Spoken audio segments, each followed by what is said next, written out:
Bonjour à toutes et à tous, j'espère que vous allez tous très très bien. Alors je vous fais cette petite vidéo et ce podcast en parallèle sur un sujet qui est très intéressant à mon avis. J'ai reçu dernièrement, en fait aujourd'hui, une discussion enregistrée entre un négociateur et un futur vendeur.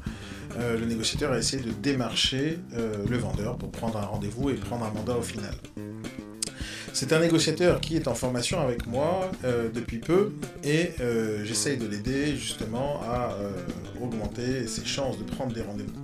Donc je connais très bien ce négociateur, c'est quelqu'un qui a envie de bosser, qui a envie de réussir, qui fait tout pour essayer de mettre en place des choses, sauf entre la théorie et la pratique, il se passe plein de choses. Même si on a pu voir en cours pas mal de choses à appliquer, il y a des choses qu'il n'a pas faites lors de cette discussion et cet échange.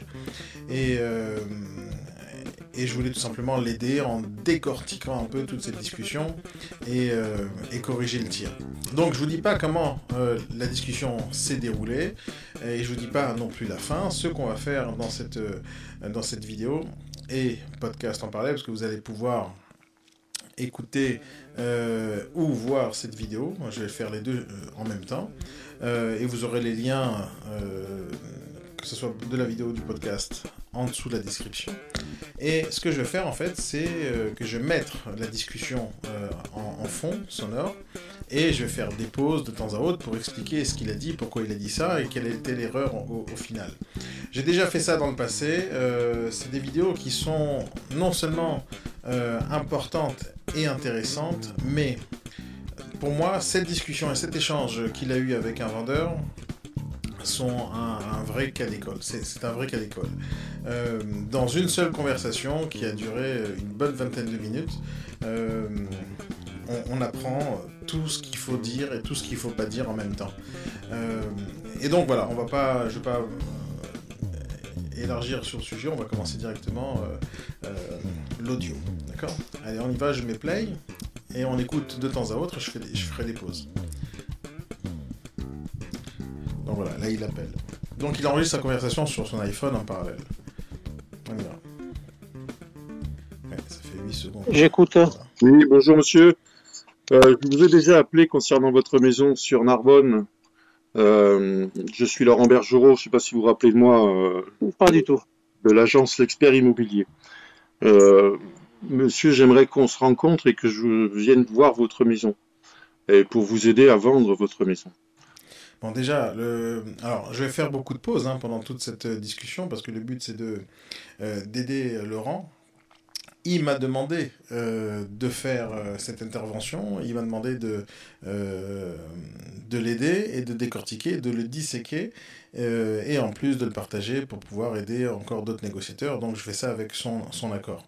Maintenant, il pose la question, est-ce que vous me reconnaissez? Est-ce que vous vous rappelez de moi? Ça, c'est une question piège, en réalité. C'est une question qui n'est pas bonne à poser à quelqu'un avec qui on n'a pas spécialement une bonne relation. Parce que le vendeur, enfin l'interlocuteur, il a simplement deux options. Ou il se rappelle ou il ne se rappelle pas. Donc si je pose la question, est-ce que vous me rappelez? Est-ce que vous vous rappelez de moi? Et qu'il dit non, je passe pour un abruti. Et si jamais il me dit oui, donc j'avais pas besoin de poser la question. Donc, déjà, cette question, je l'évite, ça sert absolument à rien. S'il me reconnaît, il va le dire « Ah oui, salut Laurent ». Mais s'il ne me reconnaît pas besoin de lui demander « Est-ce qu'il se rappelle de moi ?» Ça veut dire que si jamais il ne se rappelle pas de moi, je lui ai pas fait une bonne impression la première fois. Autant garder le flou artistique là-dessus, et autant ne pas lui rappeler qu'il a gardé un mauvais souvenir de moi, ou pas du tout, vu qu'il ne se rappelle pas de moi. Donc, autant faire comme si c'était la première fois qu'on parlait avec cette personne-là. Dans les échanges qui vont se passer, je rappelle la façon dont j'ai expliqué à Laurent et à tous les négociateurs d'ailleurs ce qu'ils doivent faire au téléphone. Première chose, c'est de ne jamais rater de vue leur objectif principal. Et l'objectif principal, c'est de fixer le rendez-vous, point. tout ce qui est en dehors, tout ce qui est dans la discussion en dehors de l'objectif de fixer un rendez-vous, c'est superflu, c'est inutile et ça peut faire que retarder l'échéance du raccrochage ou tout simplement du refus du rendez-vous. Tout ce qu'on va pouvoir dire au téléphone ne sera pas utile et sera retenu contre nous lors du rendez-vous. En fait, c'est pas bon parce que le vrai relationnel, lorsqu'on a envie de le créer, il va se créer en face à face, il ne va pas se créer au téléphone. On peut faire de la vente au téléphone de plein d'autres produits, de n'importe quel truc. Dans la théorie, on pourrait tout vendre au téléphone, même à la télévision, même sur YouTube. On peut vendre plein de choses à partir du moment où le produit est parfait, il n'y a pas beaucoup d'objections et on n'a pas spécialement besoin d'échange. Hop, c'est mon produit, il coûte tant, achetez-le. Mais lorsqu'on est dans l'immobilier, on n'est pas dans la vente au moment de la prospection téléphonique. On est dans la création du rendez-vous pour aller créer le relationnel. Parce qu'on ne vend pas des cacahuètes non plus. On essaye de vendre notre service, on essaye de vendre de la confiance, on essaye d'inspirer confiance, on essaye de faire que la personne ait envie de bosser avec nous et on ne va pas demander 2 euros non plus. On va demander des commissions qui vont être entre 5 000, 15 000, 10 000, 20 000 euros sur un certain travail. Donc, on a quand même un discours qui doit avoir de la profondeur, on doit avoir un discours posé et sérieux, parce que ce qu'on va proposer, c'est quelque chose de sérieux. Donc, là, pour la première erreur qu'il a pu faire, là tout de suite, c'est tout simplement de poser une question qui servait à rien. Il ne se rappelle pas de toi, donc je ne vois pas pourquoi tu as posé la question, elle sert à rien du tout. Non, mais monsieur, sur mon annonce, il y a écrit pas d'agence. Je vais revenir un tout petit peu en arrière parce qu'il a dit aussi une autre chose et il y a quelque chose d'important lorsqu'on démarche au téléphone. Cette vidéo elle sera un tout petit peu longue, je pense qu'elle va durer à peu près entre peut-être une demi-heure, 45 minutes en tout et pour tout, peut-être plus, hein, peut-être 1 heure. Mais je vous assure que c'est presque une formation que je suis en train de faire et vous allez apprendre beaucoup, beaucoup. Donc soyez attentifs si vous avez vraiment envie d'avancer dans la prospection téléphonique. Cette vidéo va vraiment, vraiment vous aider. Donc, première chose que je pourrais dire et que j'ai déjà dit à Laurent plusieurs fois, c'est d'abord, c'est pas moi qui vais faire la prospection à sa place. Et il faut être, lorsqu'on fait de la prospection, avec une certaine motivation, un certain ton qu'on va devoir utiliser avec un peu plus d'énergie, un peu plus de patate. Même si, fondamentalement, je connais très bien Laurent et je sais qu'il parle comme ça en général, qui est un peu lent, un peu une voix calme, posée, grave, mais il est en général assez lent dans son débit de parole. Lorsqu'on est au téléphone, il faut changer un tout petit peu d'attitude et montrer un tout petit peu plus d'entrain. Et ça, c'est important. Il faut changer, il faut s'adapter à cette façon de travailler. Il faut changer un peu de truc. Maintenant, on sait aussi que la personne et que ce vendeur-là, quoi qu'il arrive, il va vous dire agent s'abstenir. Laurent, tu le sais très bien, il y a marqué dans l'annonce agence s'abstenir, et tu sais très bien ce que je t'ai dit de faire lorsqu'il y a marqué agence s'abstenir. Avant que la personne elle te dise oui monsieur j'ai marqué agence s'abstenir, avant ça, toi tu dois faire le travail que tu dois faire, tu dois lui dire je sais qu'il y a marqué agence s'abstenir. Je vous ai toujours dit la même chose, vous devez couper l'herbe sous les pieds des vendeurs avant même que eux ils te donnent une objection, toi tu dois la désamorcer.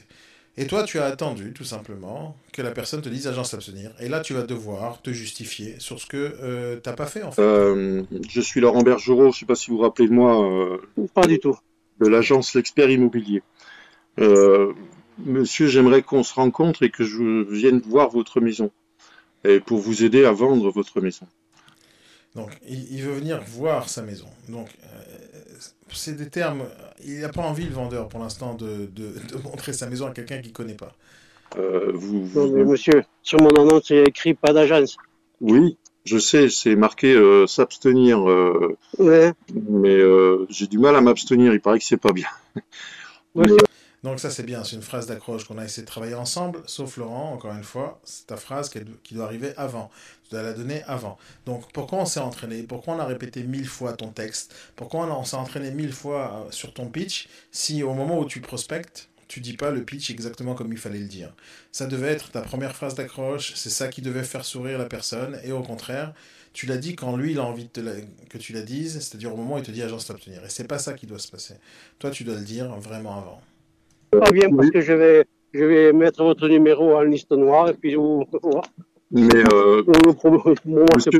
monsieur Popodipo, Si je vous amène un acquéreur à 160 000 euros et que vous n'ayez pas de commission à me reverser, qu'est-ce que vous en pensez? Donc, ce que tu as dit, c'est très bien, sauf tu as dit deux informations dans une seule phrase. Quand on parle aux gens au téléphone, les gens, d'abord, tu vois bien il est pas spécialement agressif, mais il est contre. Il n'a pas envie de travailler avec toi.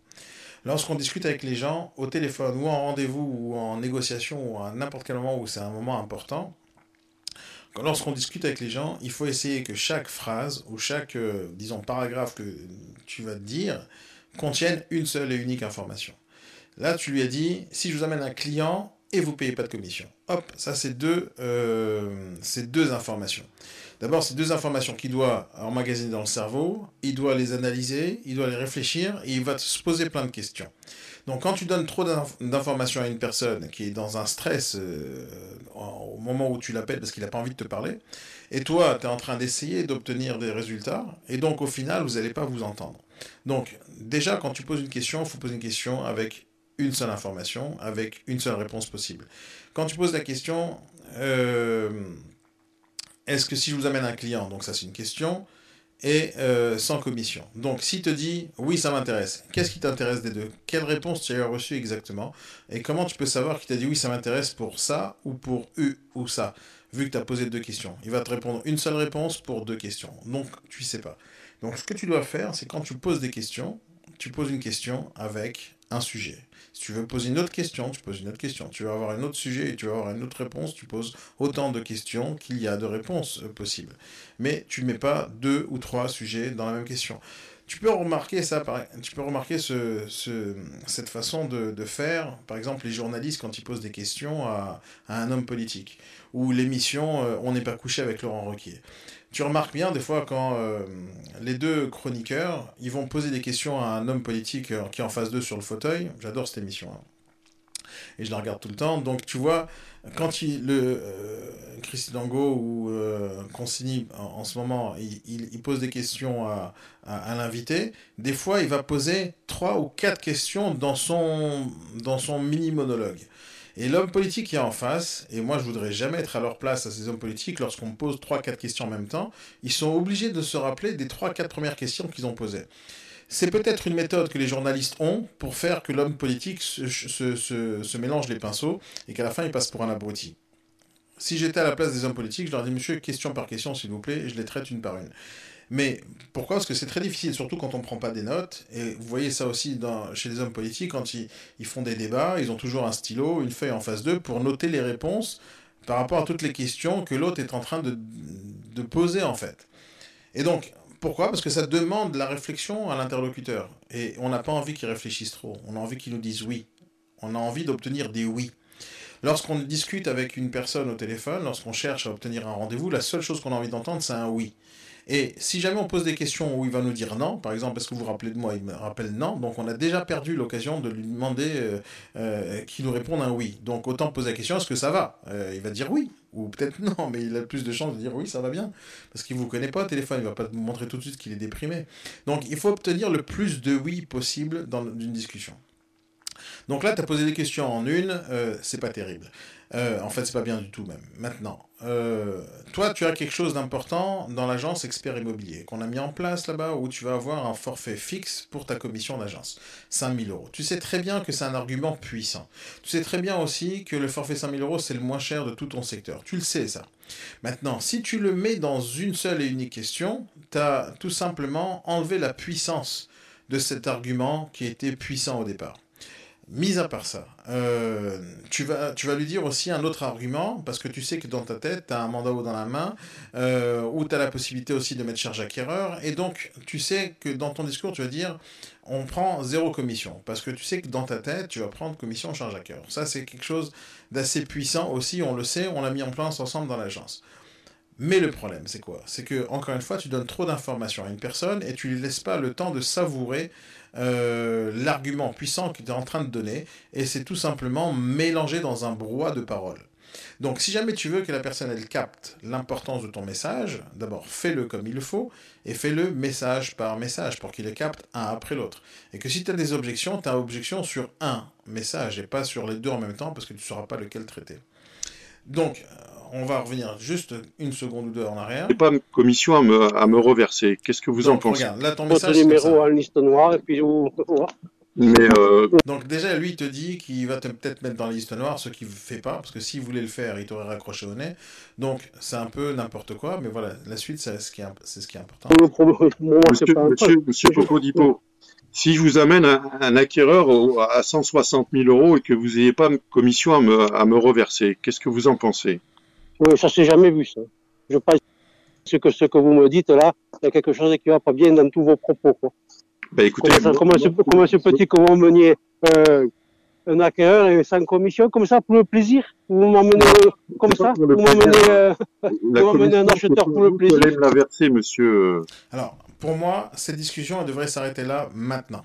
C'est à ce moment-là que Laurent est censé dire, bah, vous voulez savoir plus, vous voulez savoir comment ça fonctionne. On se voit tout à l'heure à 14 h, oui ou non? Et la discussion s'arrête là. On est à 1 minute 18 de discussion, alors, entre lui et le vendeur. Mais ça fait longtemps que l'enregistrement est dur. Mais lui, là, dans sa discussion qui a duré pour l'instant 1 minute 18, il aurait dû conclure le rendez-vous maintenant. Parce que l'autre, le vendeur, il est intéressé. Ce qu'il entend, ça lui plaît. Ça lui pose, ça l'intrigue. Il se demande comment c'est possible. Et Laurent, il doit dire, oui, c'est comme ça qu'on fonctionne chez nous. Vous voulez en savoir plus? On peut se voir tout à l'heure à 14 h et on fixe le rendez-vous. Normalement, la discussion, elle s'arrête là. Mais Laurent, il a décidé que la discussion ne s'arrête pas là. Il veut absolument approfondir ce qu'il a, l'autre, il a mal compris. Alors qu'il a gagné là. À ce moment-là, il a gagné. Et tout ce qui va se passer à partir de maintenant, c'est juste des erreurs, une après l'autre. Et ça va durer 20 minutes comme ça. Mais dans chacune de ces erreurs, il a essayé de rattraper. Et donc ça, c'est la force de Laurent, c'est qu'il a un peu de répartie quand même s'il n'a pas le ton qu'il faut, il a quand même de la répartie. Il arrive à se sortir des problèmes qu'il s'est lui-même créés. Euh, mais ça fait longtemps que cette discussion aurait dû s'arrêter. Mais elle n'arrête pas. Ouais, mais ça revient comment? C'est pas vous qui allez me la reverser, cette commission. Oui, c'est l'acheteur, c'est la même chose. L'acheteur, il sera content de me la verser parce que j'aurai trouvé la maison qu'il cherche. Donc là, Laurent est en train d'expliquer sa méthode de travail. Ce qu'il ne faut pas faire. Tout le travail d'un négociateur, c'est pas que ça doit rester secret, mais il faut montrer que nous, on sait faire des choses que lui ne sait pas faire. Et donc, si on va l'expliquer, et il va continuer, parce que j'ai entendu tout l'enregistrement, il va continuer comme ça pendant beaucoup de minutes et beaucoup d'échanges, où il va essayer de lui expliquer sa méthodologie de travail. Et là, il est en train de rentrer dans une argumentation et dans un fight avec le vendeur. Une des choses qu'on n'a vraiment pas envie de faire lorsqu'on discute avec un vendeur, c'est justement de rentrer dans ce genre d'échange. Moi, je vous dis ça, vous avez dit ça, moi, je dis ça, vous avez dit ça, et on va voir qui c'est qui va gagner à la fin. Et quand on rentre dans un fight pareil, lui, ce vendeur, il est gentil. Ça fait longtemps qu'il aurait dû prendre le rendez-vous, et ce vendeur, il est gentil parce que la façon dont il réagit, il a envie d'écouter, etc., parce qu'il est intrigué quand même, mais il aurait dû raccrocher le vendeur depuis longtemps, parce que depuis le début, il dit, je veux pas d'agence, je veux pas d'agence, et... Et comme il est sympa, il continue à discuter. Ouais. Donc moi, ce que je vous propose, c'est de vous aider. Je suis pas là pour prendre des mandats et cumuler des mandats. Ça, c'est bon pour les hommes politiques. Moi, je vois votre bien à un prix intéressant pour le marché et j'aimerais vous rencontrer et vous proposer notre aide. Donc là, ce qu'il dit Laurent, le prix est intéressant pour le marché, c'est aussi une grave erreur. Pourquoi c'est aussi une grave erreur? Ça veut dire que le vendeur a raison par rapport à son prix. Or, c'est faux. Parce que Laurent est en train de démarcher un vendeur qui est en train de mettre un bien en ligne et qui n'a pas vendu. Donc, apparemment, le prix n'est pas spécialement adapté au marché. Et c'est aussi possible que le prix il est trop cher. C'est possible aussi qu'il n'est pas assez cher. Et c'est tout le principe de travailler avec le mandat haut, par exemple. Mais là, ce qu'il est en train de dire, il est en train de conforter le vendeur sur le prix que le vendeur a fixé. Et donc, il est en train de se mettre ses propres barrières sur son chemin pour une future négociation à la baisse. Parce que le vendeur va se rappeler de ce qu'il est en train de dire. Il va lui dire, oui, mais vous m'avez dit que c'était le bon prix. Vous m'avez dit que vous étiez d'accord sur le prix que j'ai mis. Parce qu'il adapte... Laurent, il a confirmé que c'était le bon prix. Et donc, c'est quelque chose qu'on ne fait pas. Ça n'a aucune importance, surtout que Laurent n'a pas encore visité le bien. Donc, il ne peut pas dire quoi que ce soit qui va confirmer ce qu'il a fait le vendeur. Il n'a pas encore vu le bien. Quand est-ce qu'on se voit, monsieur? La prochaine. Donc là, c'est bien et c'est pas bien. Quand est-ce qu'on se voit? C'est-à-dire que Laurent, il vient de se rappeler après 1 minute 52 qu'il faut commencer à retargeter, à se refocaliser sur la prise de rendez-vous. Sauf, il n'a pas dit ça de la bonne manière. Quand est-ce qu'on se voit, monsieur? C'est une question ouverte. Et ça, on fait pas. Si jamais tu as envie de prendre un rendez-vous, tu dis est-ce qu'on peut se voir tout à l'heure à 14h? 14h, 16h, 18h, peu importe. Mais on fixe, on impose l'heure. Parce que nous, on veut qu'ils nous disent non à 14h et qu'ils nous disent oui à 15h. Mais quand est-ce qu'on peut se voir? Là, la réponse qui va venir de la part du vendeur, c'est sûrement pas bon, je vous donne rendez-vous à 15h. C'est sûrement autre chose. Prochaine fois. C'est-à-dire, je vous rappelle et vous réfléchissez quoi, monsieur. C'est arrivé maintenant, 2 secondes. La prochaine fois. Je reviens en arrière. Quand est-ce qu'on se voit, monsieur? La prochaine fois. Et ben voilà, la prochaine fois, c'est exactement ce qui se passe lorsqu'on pose une question ouverte, avec la possibilité infinie de réponse. Il aurait pu dire la prochaine fois, comme il aurait pu dire jamais, comme allez vous faire voir, il aurait pu dire plein de choses, parce qu'on n'a pas dirigé la réponse. On doit diriger la réponse. C'est-à-dire, je vous rappelle et vous réfléchissez à un rendez-vous. Et pourquoi tu donnes une option? Alors, je vais faire beaucoup de pauses et d'arrêts sur cette vidéo, parce qu'il y a plein de choses qui clochent. Et là, tu rentres tout de suite tu repars en retrait, tu es en train de reculer là sur ta démarche, et tu es en train de lui dire, encore une fois, des choses que tu n'as pas envie de dire. Tu es en train de lui dire, alors qu'est-ce que je fais? J'attends, je patiente, que vous me rappelez? Ça sert à rien. Tu n'es pas en train d'aller vers ton objectif qui est de prendre rendez-vous. Je vous rappelle et vous réfléchissez à un rendez-vous. Pourquoi tu donnes la possibilité qu'ils réfléchissent et qu'ils attendent? Faut pas faire ça. Ton objectif, c'est le rendez-vous, fixe le rendez-vous, c'est tout. Je pense pas parce que vous savez, vous me tenez des propos qui est le propos de toutes les agences. Bien sûr. Non, mais moi, j'ai un client potentiel, le client potentiel. Moi, je n'ai pas dit que. Non, mais moi, c'est un rendez-vous. Je pense pas parce que vous savez, vous me tenez des propos qui est le propos de toutes les agences.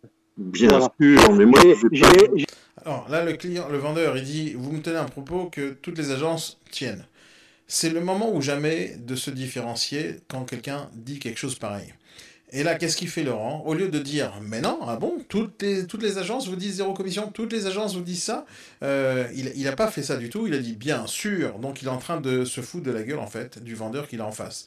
Et encore une fois, ce vendeur est gentil, parce qu'un vendeur un tout petit peu moins gentil lui aurait raccroché au nez, parce que là, Laurent, il a pris le ton de haut, et c'est pas bon.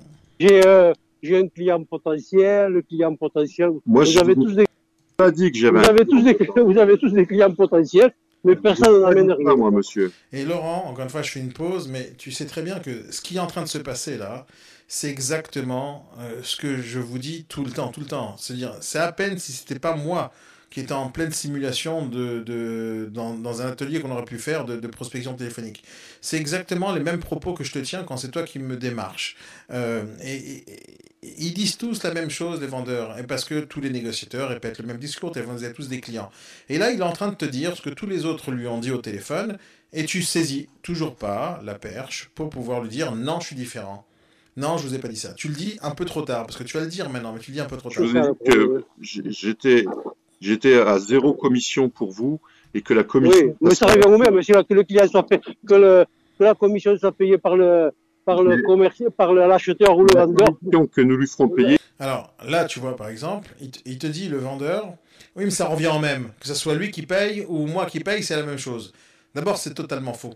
Si maintenant, le vendeur, il va aller acheter un iPhone, il va aller dans une boutique pour aller acheter un iPhone, il vient avec son argent pour acheter l'iPhone, et d'un coup, il y a sa femme qui arrive, qui lui dit, écoute, chérie, voilà, j'ai bien travaillé ce mois-ci, tiens, c'est moi qui t'achète l'iPhone, je te fais un cadeau. Mais c'est pas la même chose du tout. Même si dans la théorie, on pourrait se dire, c'est un couple, donc l'argent, il rentre pas dans le compte bancaire joint. Ok?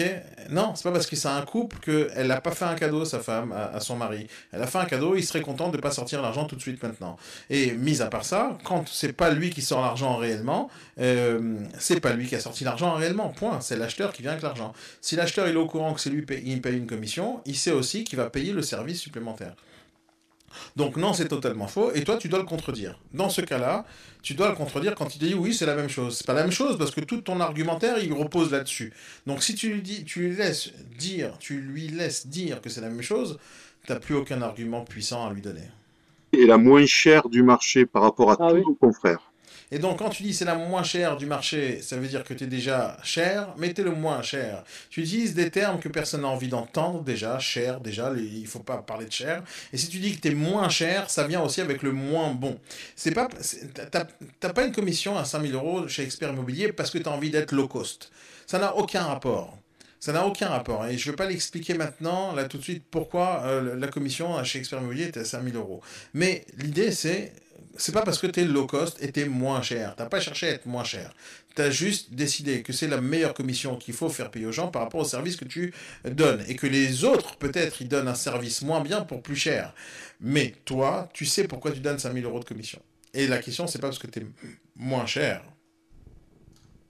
Sur 160 000, donc vous avez un prix de vente à combien?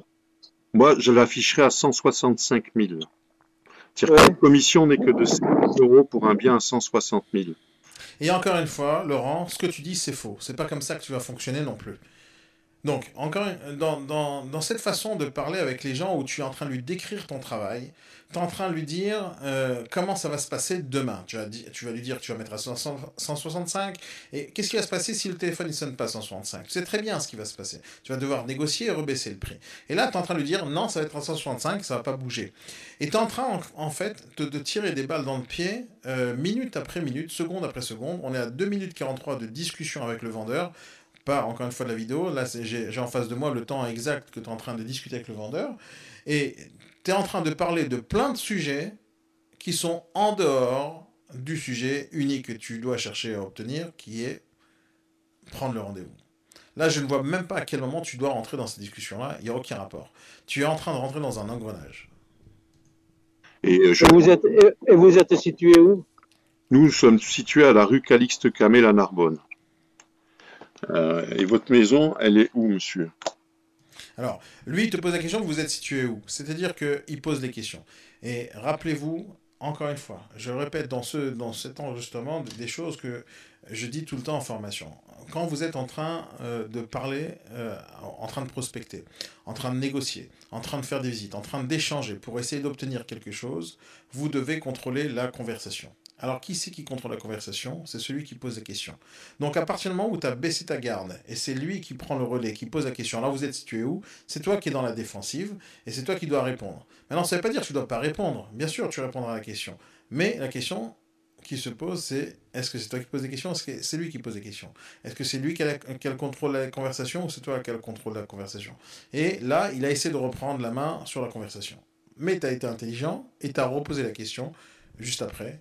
Et tu as bien sûr. Mais écoutez, là je peux pas. Il faut que vous me rappeliez. Vous pouvez pas me donner un rendez-vous? Moi, je suis prêt à vous rencontrer. Non, je peux. Et là, encore une fois, tu dis, vous pouvez pas me donner un rendez-vous. C'est comme si tu le suppliais de te donner un rendez-vous, et c'est toi qui est demandeur.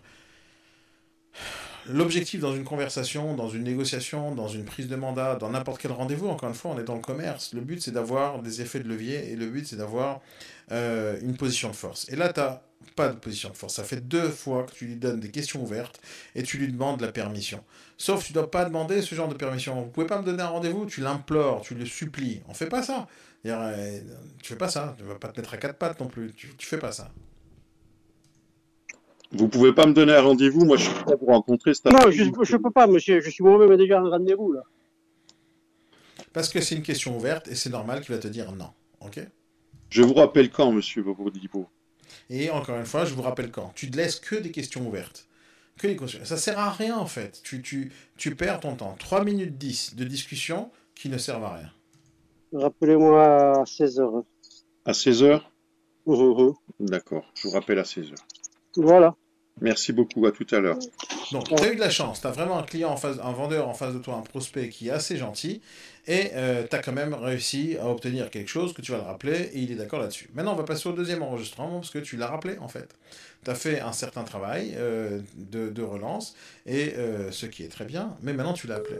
Et là, la conversation va durer un peu plus longtemps. J'ai pas tout écouté dans le détail, donc je vais découvrir aussi avec vous ce qui est en train de se dire. mais je vois tout de suite que le temps, il est long sur la... Oui, c'est Laurent Bergerot. Comme convenu, je vous rappelle, il est 16h, monsieur.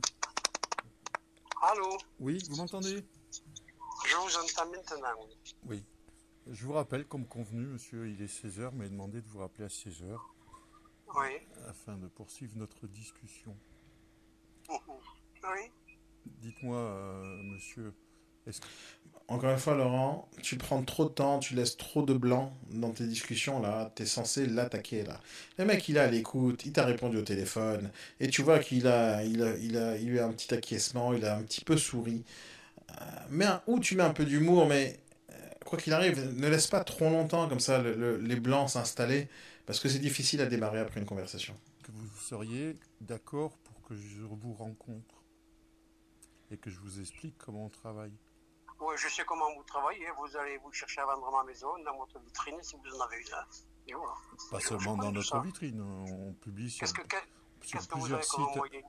Qu'est-ce que vous avez comme moyen de... Ben, on diffuse sur... Et voilà. Et la discussion va aller dans son sens, parce que c'est lui qui pose la question. Qu'est-ce que vous avez comme moyen à mettre à disposition pour vendre mon bien? Et là, tu vas être obligé, d'après ce qu'il dit là, à rentrer dans des explications. Et tu vas devoir te justifier pourquoi tu vas venir, pourquoi tu dois travailler avec lui, pourquoi tu dois prendre son bien, parce que toi tu vas mettre des moyens, tu vas mettre de la publicité, etc. Je suis pratiquement certain que c'est ce que tu vas dire. Et ça, c'est un défaut de chaque négociateur, surtout quand il y a beaucoup de mandataires qui ont ce genre de discours. Parce que les réseaux de mandataires, ils vont payer beaucoup de publicité sur plein de supports, et ils vont se sentir puissants lorsqu'ils vont dire on a plein de sites internet sur lesquels on diffuse. Sauf c'est pas un bon argument, ça n'a jamais été un bon argument de dire on diffuse sur plein de sites internet. Pourquoi? Parce que le particulier, il travaille avec Le Bon Coin, et Le Bon Coin, ça cartonne. En réalité, ils ont 1 ou 2 sites sur lesquels ils peuvent diffuser, les particuliers, et ils reçoivent beaucoup d'appels, et ils font des ventes grâce à ça. Et nous, quand on arrive en tant qu'agent immobilier en disant moi je diffuse sur 150 sites internet, et on sait que la moyenne des biens, la moyenne de vie des biens sur les agences immobilières, c'est à peu près 180 jours, ça représente 6 mois, donc apparemment les sites internet de professionnels sont pas terribles. Et lorsqu'un vendeur sait que son copain ou lui-même il a donné à 3 agences immobilières son mandat et ça fait 3 mois qu'il n'a pas eu une visite du négociateur, apparemment c'est pas un bon argument les sites internet. Et mis à part ça, ça n'a aucun rapport, parce que en tant qu'agence immobilière, si vraiment on veut avoir du poids, le poids il doit venir sur le fait qu'on a déjà des clients. Si on n'a pas des clients, qu'est-ce qu'on a foutu en fait le mois dernier? Qu'est-ce qu'on a foutu la dernière année? C'est-à-dire, on bosse pas, nous? C'est-à-dire, on a personne qui nous appelle de temps en temps, et qu'on est obligé de travailler avec des supports publicitaires qui vont nous générer des clients pour nous, parce que nous, on n'a pas assez de puissance à nous seuls. Donc l'argument des supports publicitaires, pour moi, c'est comme si que mon fils, il fait une bêtise, et moi je lui dis, attention, si tu te calmes pas, si tu arrêtes pas de faire tes bêtises, je vais appeler la police. Et donc, je transfère mon autorité vers la police, pour le faire peur à mon fils. Mais non, c'est pas comme ça, c'est où moi j'ai de l'autorité en tant que père. Et donc, j'ai pas besoin de ramener les flics en disant, écoute, j'appelle la police, ou j'appelle le docteur, ou j'appelle le dentiste, pour transférer mon autorité, en disant, lui, il a plus d'autorité que moi. Et donc, la même chose, lorsqu'on dit avec un vendeur, oui, moi j'ai pas assez de puissance en tant qu'agence immobilière, parce qu'en fait je sais même pas ce que je fous tout au long de ma vie, et j'ai besoin d'avoir des supports publicitaires supplémentaires pour faire le travail. En réalité, on n'a pas besoin des supports publicitaires. Un négociateur qui travaille bien, il n'a pas besoin de supports publicitaires, ou il en a besoin de très peu. Et donc, c'est pas un argument. Imaginons que j'ai déjà un client pour lui. Ça veut dire que sa question à ce vendeur, qu'est-ce que vous allez mettre comme moyen? Qu'est-ce que je vais répondre? J'ai déjà un client, donc je vais mettre 0 moyen, et je vais quand même prendre une commission? Donc, à partir du moment où on travaille bien, on a des fois des clients déjà dans la main, et des clients qui recherchent, et c'est par hasard exactement le bien que mon acheteur cherchait. Alors, qu'est-ce qui va se passer à ce moment-là? Donc, le vendeur, il va dire, non, vous avez rien foutu pour vendre mon bien, vous l'avez bradé, vous aviez déjà un client, donc vous méritez pas de commission. Donc, les outils, la publicité, les outils, les moyens qu'on va mettre en place n'ont aucune importance dans notre argumentaire. La seule chose qu'on essaye de vendre, c'est notre service à nous, d'amener le bien jusqu'à la vente. La façon dont je vais le faire, c'est pas important. C'est que je vois mon métier en tant que négociateur comme un chef, comme un chef cuisinier. Donc, quand un client vient dans mon restaurant pour me commander une pizza ou un hamburger frites ou peu importe quel plat que je veux lui vendre le plus sophistiqué qui existe, il va commander, je sais pas, une entrecôte avec une certaine sauce, etc. Et j'ai par hasard la meilleure recette d'entrecôte pour la rendre tendre, etc. Et si jamais dans le menu, on voit que c'est une entrecôte, on voit quelle partie du bœuf c'est, on voit aussi la sauce et les accompagnements qui vont avec. Mais le chef, lui, il a sa façon de travailler, il a façon de faire mariner son entrecôte pour qu'elle soit super tendre et combien de temps il va la préparer au four, etc. Il a sa méthode à lui. Donc, l'acheteur, qui est le client qui vient pour acheter son entrecôte, il sait une chose. Il sait qu'il va manger une entrecôte. Il sait qu'il va manger des frites, il sait qu'il va manger des haricots verts et du riz. Il sait ça. Il sait exactement les ingrédients qui vont composer son assiette. Mais il ne sait pas la recette. Il ne sait pas comment on va le faire. Donc, si maintenant le client qui rentre dans un restaurant dit « Je veux une entrecôte, mais je veux aussi que le chef il vienne, il m'explique comment il va cuisiner », donc à ce moment-là, le chef, il ne sert à rien. Parce qu'une fois qu'il lui a expliqué, l'acheteur, le client, il ne va plus jamais revenir dans son restaurant, il va se les cuisiner tous des entrecôtes avec sa façon de faire. Or, si jamais le chef, il a vraiment un talent, il a vraiment une certaine façon de faire, il ne doit pas l'expliquer à qui que ce soit, sa méthode. Sa recette, il l'explique à personne. Tu veux manger mon entrecôte, tu viens payer 45 € pour la manger, et tu la viens, et tu te déplaces, tu viens dans mon restaurant, et tu cuisines, et tu la manges sur ma table, avec mon serveur, avec mon ambiance. Et donc, le chef, il donnera jamais ses secrets. Il dira, écoutez, j'ai ma sauce à moi, j'ai ma façon, j'ai mon truc, mais il dira jamais comment. Et donc, à partir du moment où un négociateur, il va expliquer sa méthode de travail, et surtout qu'il va l'expliquer au téléphone, tout ça, ça se passe au téléphone. Donc, si jamais on va expliquer au téléphone notre méthode de travail, et elle plaît pas, notre méthode de travail, il n'y aura jamais de rendez-vous. Or, notre objectif, dans la prospection téléphonique, c'est de prendre le rendez-vous. Et tout ce qui est en dehors, encore une fois, de l'objectif de prendre le rendez-vous, on est pratiquement certain que le rendez-vous ne va pas se faire. Et s'il se fait, qu'est-ce que j'aurai à dire dans le rendez-vous, vu que j'ai déjà tout expliqué au téléphone. Donc là, quand on va parler de support publicitaire comme un argument, c'est pas un bon argument. On ne doit même pas en rentrer dans le détail. Et surtout pas au téléphone. On est au téléphone, encore une fois. Et donc la prospection téléphonique, l'objectif c'est rendez-vous et rien d'autre. On continue. Site internet, sur 5 ou 6 sites internet, et pas seulement sur le bon coin professionnel. Alors tu dis 5 ou 6 sites internet et t'es même pas sûr, et en plus c'est même pas vrai, tu diffuses sur beaucoup plus que ça, et ça ne change rien. Quand tu dis site internet, ça veut dire quoi site internet? C'est-à-dire c'est un site, plus un autre site, plus un autre site, il y en a 6 comme ça. Et donc les sites, ils n'ont aucune importance, un plus que l'autre. Or, c'est faux, encore une fois. Les sites internet sur lesquels un professionnel diffuse, ils ont une importance. C'est des sites où il n'y a que des professionnels dedans. Et il n'y a que des acheteurs qui sont prêts à payer une commission aussi. Et ça, c'est un argument puissant. C'est plus puissant que le fait de dire site internet. Parce que lui, il connaît pas les sites internet, il connaît pas la puissance des sites internet, il sait pas à quelle forçage se loger, ou le Bon Coin Professionnel, ou le Logikimo, ou n'importe quel autre site sur lequel vous allez diffuser localement ou autre. Il connaît pas l'importance de chaque site. Et on n'est pas maintenant des commerciaux pour vendre l'importance du site internet. C'est pas notre job. Notre job, c'est pas ça. Notre job à nous, c'est de trouver tous les moyens nécessaires pour vendre le bien. Et c'est pas notre job de dire, moi je paye de la pub là-bas, donc c'est pour ça que vous passez par nous. Parce que si jamais ils faisaient les calculs, combien ça coûte réellement la publicité qu'on va payer, ça vaudrait pas du tout la commission que tu es en train de demander. Si tu demandes une commission de 5 000 € ou 10 000 €, 15 000 € et que les gens savent que la pub sur le Bon Coin pour un professionnel, ça coûte entre 5 et 10 € l'annonce, ou sur Se Loger entre 25 et 30 € l'annonce par mois, et en plus tu vas en mettre plein des annonces sur ce même prix, si jamais ils savaient les prix qu'on payait pour mettre toutes les annonces, ils sauraient que ça coûte pour une annonce à peu près entre 30 et 100 € par mois pour multidiffuser. Et donc, elle est où la marge là? Il y a une énorme marge. Donc on ne peut pas parler de site internet, ni de prix, ni de rien. Ça n'a aucune importance. Encore une fois, si tu travailles bien, tu as déjà le client dans la main ou tu as déjà une base de données d'acheteurs. Et si tu as déjà une base de données d'acheteurs, tu diffuseras rien. Et donc, encore une fois, si tu ne diffuses pas, il va te dire « Oui, monsieur, vous me demandez une commission sur un travail que vous n'avez pas effectué. » Parce que c'est pas ça ton job.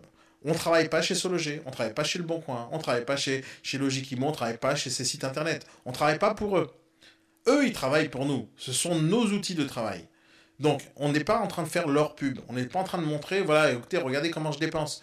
On n'est pas en train de faire ça. Notre job à nous, c'est que si jamais t'as pas de site internet sur lequel tu diffuses, et tu penses que ce bien-là, il se vendrait rapidement si juste tu prenais une feuille A4 et t'allais l'imprimer et mettre avec des petites étiquettes que tu vas accrocher dans une boulangerie parce que tu sais que c'est là-bas tous les acheteurs qui voudraient bien acheter ce type de bien localement autour de la boulangerie, parce que l'appartement il est juste à côté de la boulangerie, et ben ça suffirait comme publicité, tu n'auras pas besoin de plus. Tu mettrais une affiche A4 à vendre, un 32 mètres carrés, 350 000 euros, et c'est tout ce que tu mettrais dans la boulangerie, ça suffirait. Si maintenant ça suffit, pourquoi tu vas faire la pub sur ce loger? Bah tu la feras pas, ça sert à rien. Donc, ton objectif à toi, c'est de vendre le bien, peu importe les moyens. Peu importe les moyens. Et tu ne dois pas t'engager à faire quoi que ce soit comme publicité sur n'importe quel site, et ça ne doit pas être un argument. Parce que ça veut dire aussi que sans ça, t'es foutu. Alors que non, notre métier, c'est pas de mettre de la pub. Sinon, on serait des agences de pub, et non pas des agences immobilières. Après, vous avez affiché votre bien à 160 000 euros depuis plusieurs mois, parce que mon logiciel me dit que vous l'avez en publication depuis le mois de mars. Qu'est-ce qui a déterminé le prix de vente de votre maison, monsieur? Qu'est-ce qui a déterminé? Le prix de vente de votre maison. Moi. C'est vous qui l'avez estimé à ce prix-là? Moi et mon notaire, oui. D'accord. Et depuis le mois de mars, vous n'avez pas reçu... Attends 2 secondes, hein, j'ai pas compris. T'es en train de le casser, le gars. T'es en train de lui montrer que c'est un nul. Et une fois qu'il t'a répondu et qu'il a avoué que c'est un nul, tu t'arrêtes et tu continues pas la discussion. Maintenant, quoi qu'il arrive, ce que tu as dit, c'est pas bon. Ça sert à rien. Cette question ne sert à rien maintenant au téléphone. Donc, je vais arrêter de répéter 1000 fois comme quoi tu aurais dû prendre le rendez-vous depuis longtemps. Dans la deuxième discussion, dans notre deuxième échange, on est déjà à 1 minute 4. C'est-à-dire, en tout, tu as parlé avec la personne 5 minutes. D'accord? Et là, tu es en train de lui dire qui a estimé le bien. Il te dit, c'est moi. Et toi, tu es en train de lui dire que ça fait 2-3 mois qu'il a ce prix-là et il s'est pas vendu. Tu es en train de lui dire que tu es un nul. Et regarde ce qui se passe. Vous avez affiché votre bien à 160 000 euros depuis plusieurs mois, parce que mon logiciel me dit que vous l'avez en publication depuis... Donc c'est ton logiciel qui dit, encore une fois, tu transfères à chaque fois ton autorité. Tu transfères sur la publicité, tu transfères sur ton logiciel. C'est les autres qui me disent des informations, c'est même pas moi. Dire, à quel moment, toi, en tant que négociateur, tu as une importance?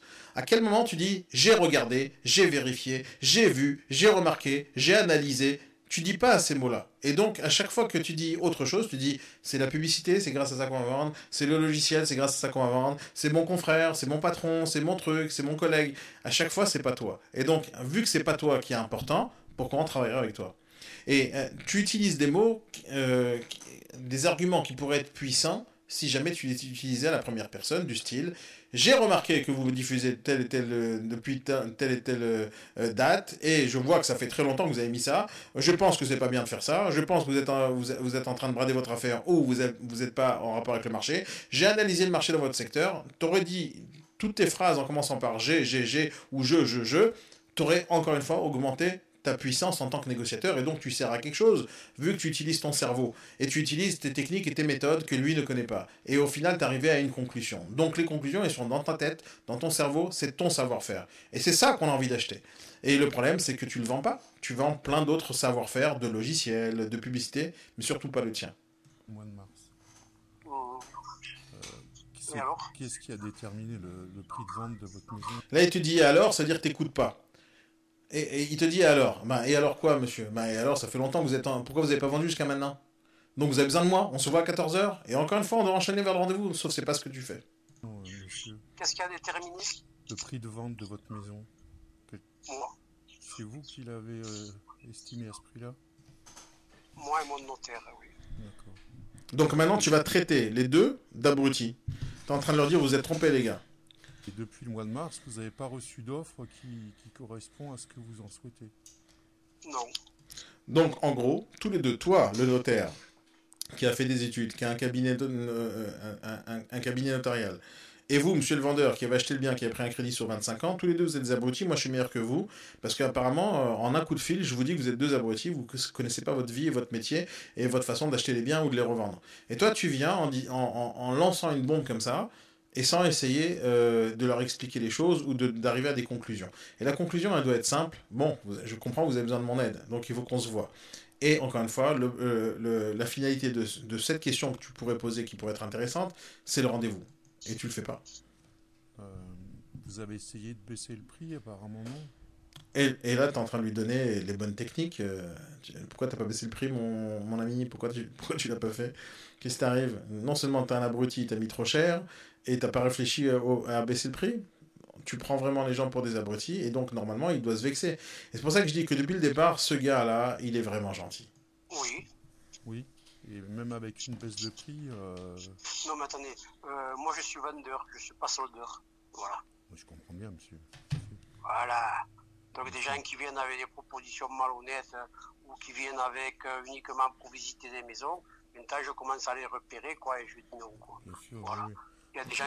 Il t'a dit, je suis un vendeur, je suis pas un soldeur. Donc, déjà, tu as en face de toi un gars, on ne sait pas si ça vaut le coup d'aller prendre le mandat.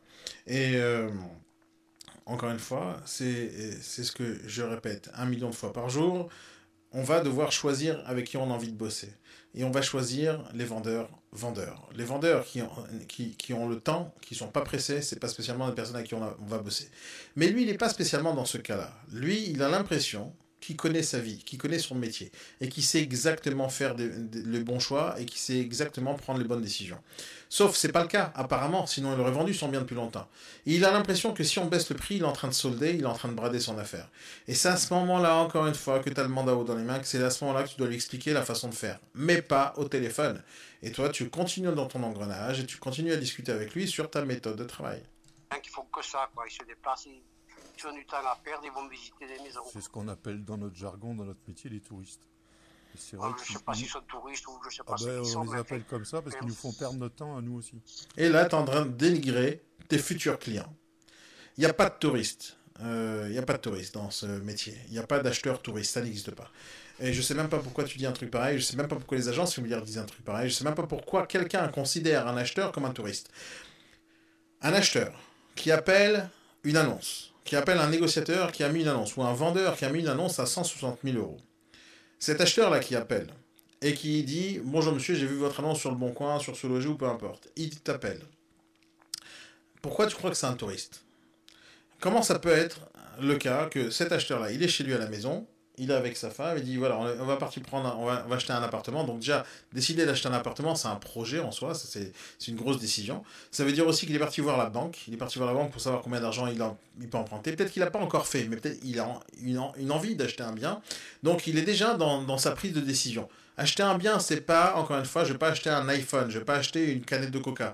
C'est une grosse décision qui peut prendre du temps. Et la personne, elle est en train d'appeler pour vérifier, pour acheter un bien. Maintenant, sa décision, elle n'est peut-être pas mûre encore, et peut-être qu'il n'a pas visité assez de biens. Mais c'est pas un touriste. À aucun moment, c'est un touriste. C'est quelqu'un qui est juste dans son, en train d'essayer de chercher le bien qui lui correspond, avec le budget qui lui correspond, et il est en train de prendre sa décision. La décision d'acheter un bien, quand tu vends un bien à 160 000 ou à 200 ou à 600 000 euros, au final, c'est une grosse décision, c'est beaucoup d'argent. C'est un crédit sur 10 ans, 15 ans, 20 ans, 30 ans. Et donc, les gens, ils vont s'engager sur longtemps. Donc, ils vont pas prendre des décisions à la légère. Un négociateur qui dit c'est un touriste, c'est un négociateur qui ne sait pas et qualifier son acquéreur comme il le faut, et canaliser son acquéreur vers les biens qui pourraient lui correspondre, et qui n'a pas en fait visé juste pour son acquéreur. Et quand on traite un acquéreur de touriste, parce que moi je dis on les traite de touristes quand on dit ça, ça veut dire que les acquéreurs n'ont pas beaucoup d'importance. Si un acquéreur qui vient pour acheter, qui t'appelle, qui te fait l'honneur de t'appeler à toi et pas une autre agence, qui a vu ton annonce, ça lui a plu, il a envie d'acheter, il a envie de te payer une commission parce qu'il a vu ça sur ton site internet d'agence immobilière, il sait que tu vas payer une commission parce qu'il y a marqué commission en charge acquéreur, il t'appelle et tu le traites de touriste, c'est qu'on n'a rien compris au métier. On n'a rien compris au métier parce que notre métier à nous, il est basé, tout ce qu'on fait, matin, midi et soir, qu'on prospecte, qu'on démarche, que tu passes 2 heures à parler avec un vendeur au téléphone, tout ce qu'on est en train de faire, payer de la publicité, démarcher, prospecter, faire le marché, faire le terrain, passer des heures au téléphone, rien qu'à trouver des biens, tu fais ça uniquement en réalité pour les acheteurs potentiels. Et tu fais pas ça pour des touristes, tu fais ça pour les acheteurs potentiels que tu dois respecter. Parce que en fin de compte, tu vois très bien que les vendeurs, ils t'ont mis agence s'abstenir. Les vendeurs, ils t'aiment pas au départ, ils t'aiment pas, ils veulent pas que tu travailles avec eux. Et tout ce que tu fais ça pour un acheteur potentiel qui va venir et qui va lui peut-être t'aimer parce que toi tu vas lui trouver le bien qui lui correspond. Et c'est l'acheteur qui vient te payer ton salaire à la fin du mois et c'est pas le vendeur. Et toi tu traites l'acheteur de touriste. Donc, et mis à part ça, tu es en train de dénigrer quelqu'un d'autre. Mais pourquoi? C'est-à-dire à quel moment, si toi tu dénigres tes propres acheteurs ou les futurs acheteurs potentiels ou les acheteurs du vendeur qu'il a reçu, tu es en train de dénigrer tout le monde en fait. Pourquoi le vendeur te dénigrerait pas toi et pourquoi il dénigrerait pas les clients que tu vas lui apporter demain? Il va faire la même chose que toi. Il va faire la même chose que toi. Et toi, tu dois pas aller dans ce sens-là. Au contraire, les acheteurs, tu les respectes. Non seulement tu les respectes, mais tu les aimes. Et il faut vraiment les aimer, je rigole pas. C'est-à-dire, les acheteurs, on doit les respecter. C'est eux, en fin de compte, qui nous nourrissent. C'est eux qui nous donnent à manger en tant que négociateurs. Et on doit les respecter à fond. Et on doit bien sûr se focaliser sur leurs besoins et sur un autre. Il faut aimer nos clients. Si t'aimes pas ton client, si t'aimes pas tes clients potentiels, tu aimes qui? Je sais pas. Voilà. Donc, voilà. Donc, si c'est pour quelqu'un qui me fait une proposition qui sait fort bien qu'il va être inacceptable, c'est même pas la peine. Une fois qu'il a visité la maison, il me dit que le quartier lui plaît pas, quoi. Donc, là, pour l'instant, le vendeur, il connaît rien à sa vie. Il connaît rien. Je sais même pas si je vais pouvoir mettre des bips sur le nom, etc. Mais le vendeur, là, il connaît rien. Il dit, voilà, l'acheteur, il me fait une offre qui sait très bien qu'il ne sera pas acceptée, mon offre. Mais non, il ne sait pas, l'acheteur, sinon il ne ferait pas cette offre-là. Et peut-être qu'il fait ça pour négocier exactement comme le vendeur ferait, en mettant son bien très cher, en sachant qu'il va être négocié. C'est un jeu qui se joue entre tout le monde. Et là, le vendeur, il dit une bêtise. Et toi, en tant que négociateur, tu vas dire, non, monsieur, ils ne savent pas que ça ne va pas être accepté. Ils tentent, comme tout le monde, et ça fait partie du business. ils vont visiter des maisons. C'est ce qu'on appelle dans notre jargon, dans notre métier, les touristes. Je reviens à chaque fois un tout petit peu en arrière. On les appelle comme ça parce qu'ils nous font perdre notre temps à nous aussi.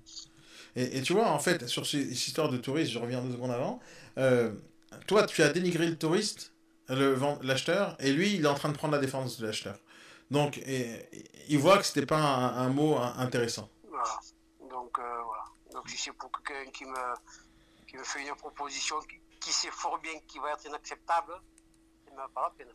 Une fois qu'il a visité la maison, il me dit que le quartier lui plaît pas, quoi. Donc, au moment il te dit l'offre est inacceptable, et toi tu dois répondre à un truc simple. Ça veut dire quoi, monsieur? Si jamais j'ai des offres pas au prix, je vous les présente pas? Ça sert à rien de vous les présenter? Et à ce moment-là, normalement, sa réaction, si, présentez-les-moi, peut-être qu'on négociera. Parce que lui, il t'a dit un truc au préalable. Il t'a dit, moi, je veux que des gens qui viennent avec une offre sérieuse et pas n'importe quoi. Et donc, il veut des offres. Et à ce moment-là, il va écouter le discours. Et toi, tu aurais dû rebondir là-dessus. Et là, il te dit... quand il vient visiter la maison, il sait fort bien où est le quartier, quoi. Parce que les gens peuvent ne pas aimer le quartier. Et lui, le vendeur, tu dois rebondir sur un truc, c'est que les vendeurs, ils sont tous sentimentalement attachés à leur bien. Ils sont tous attachés à ça.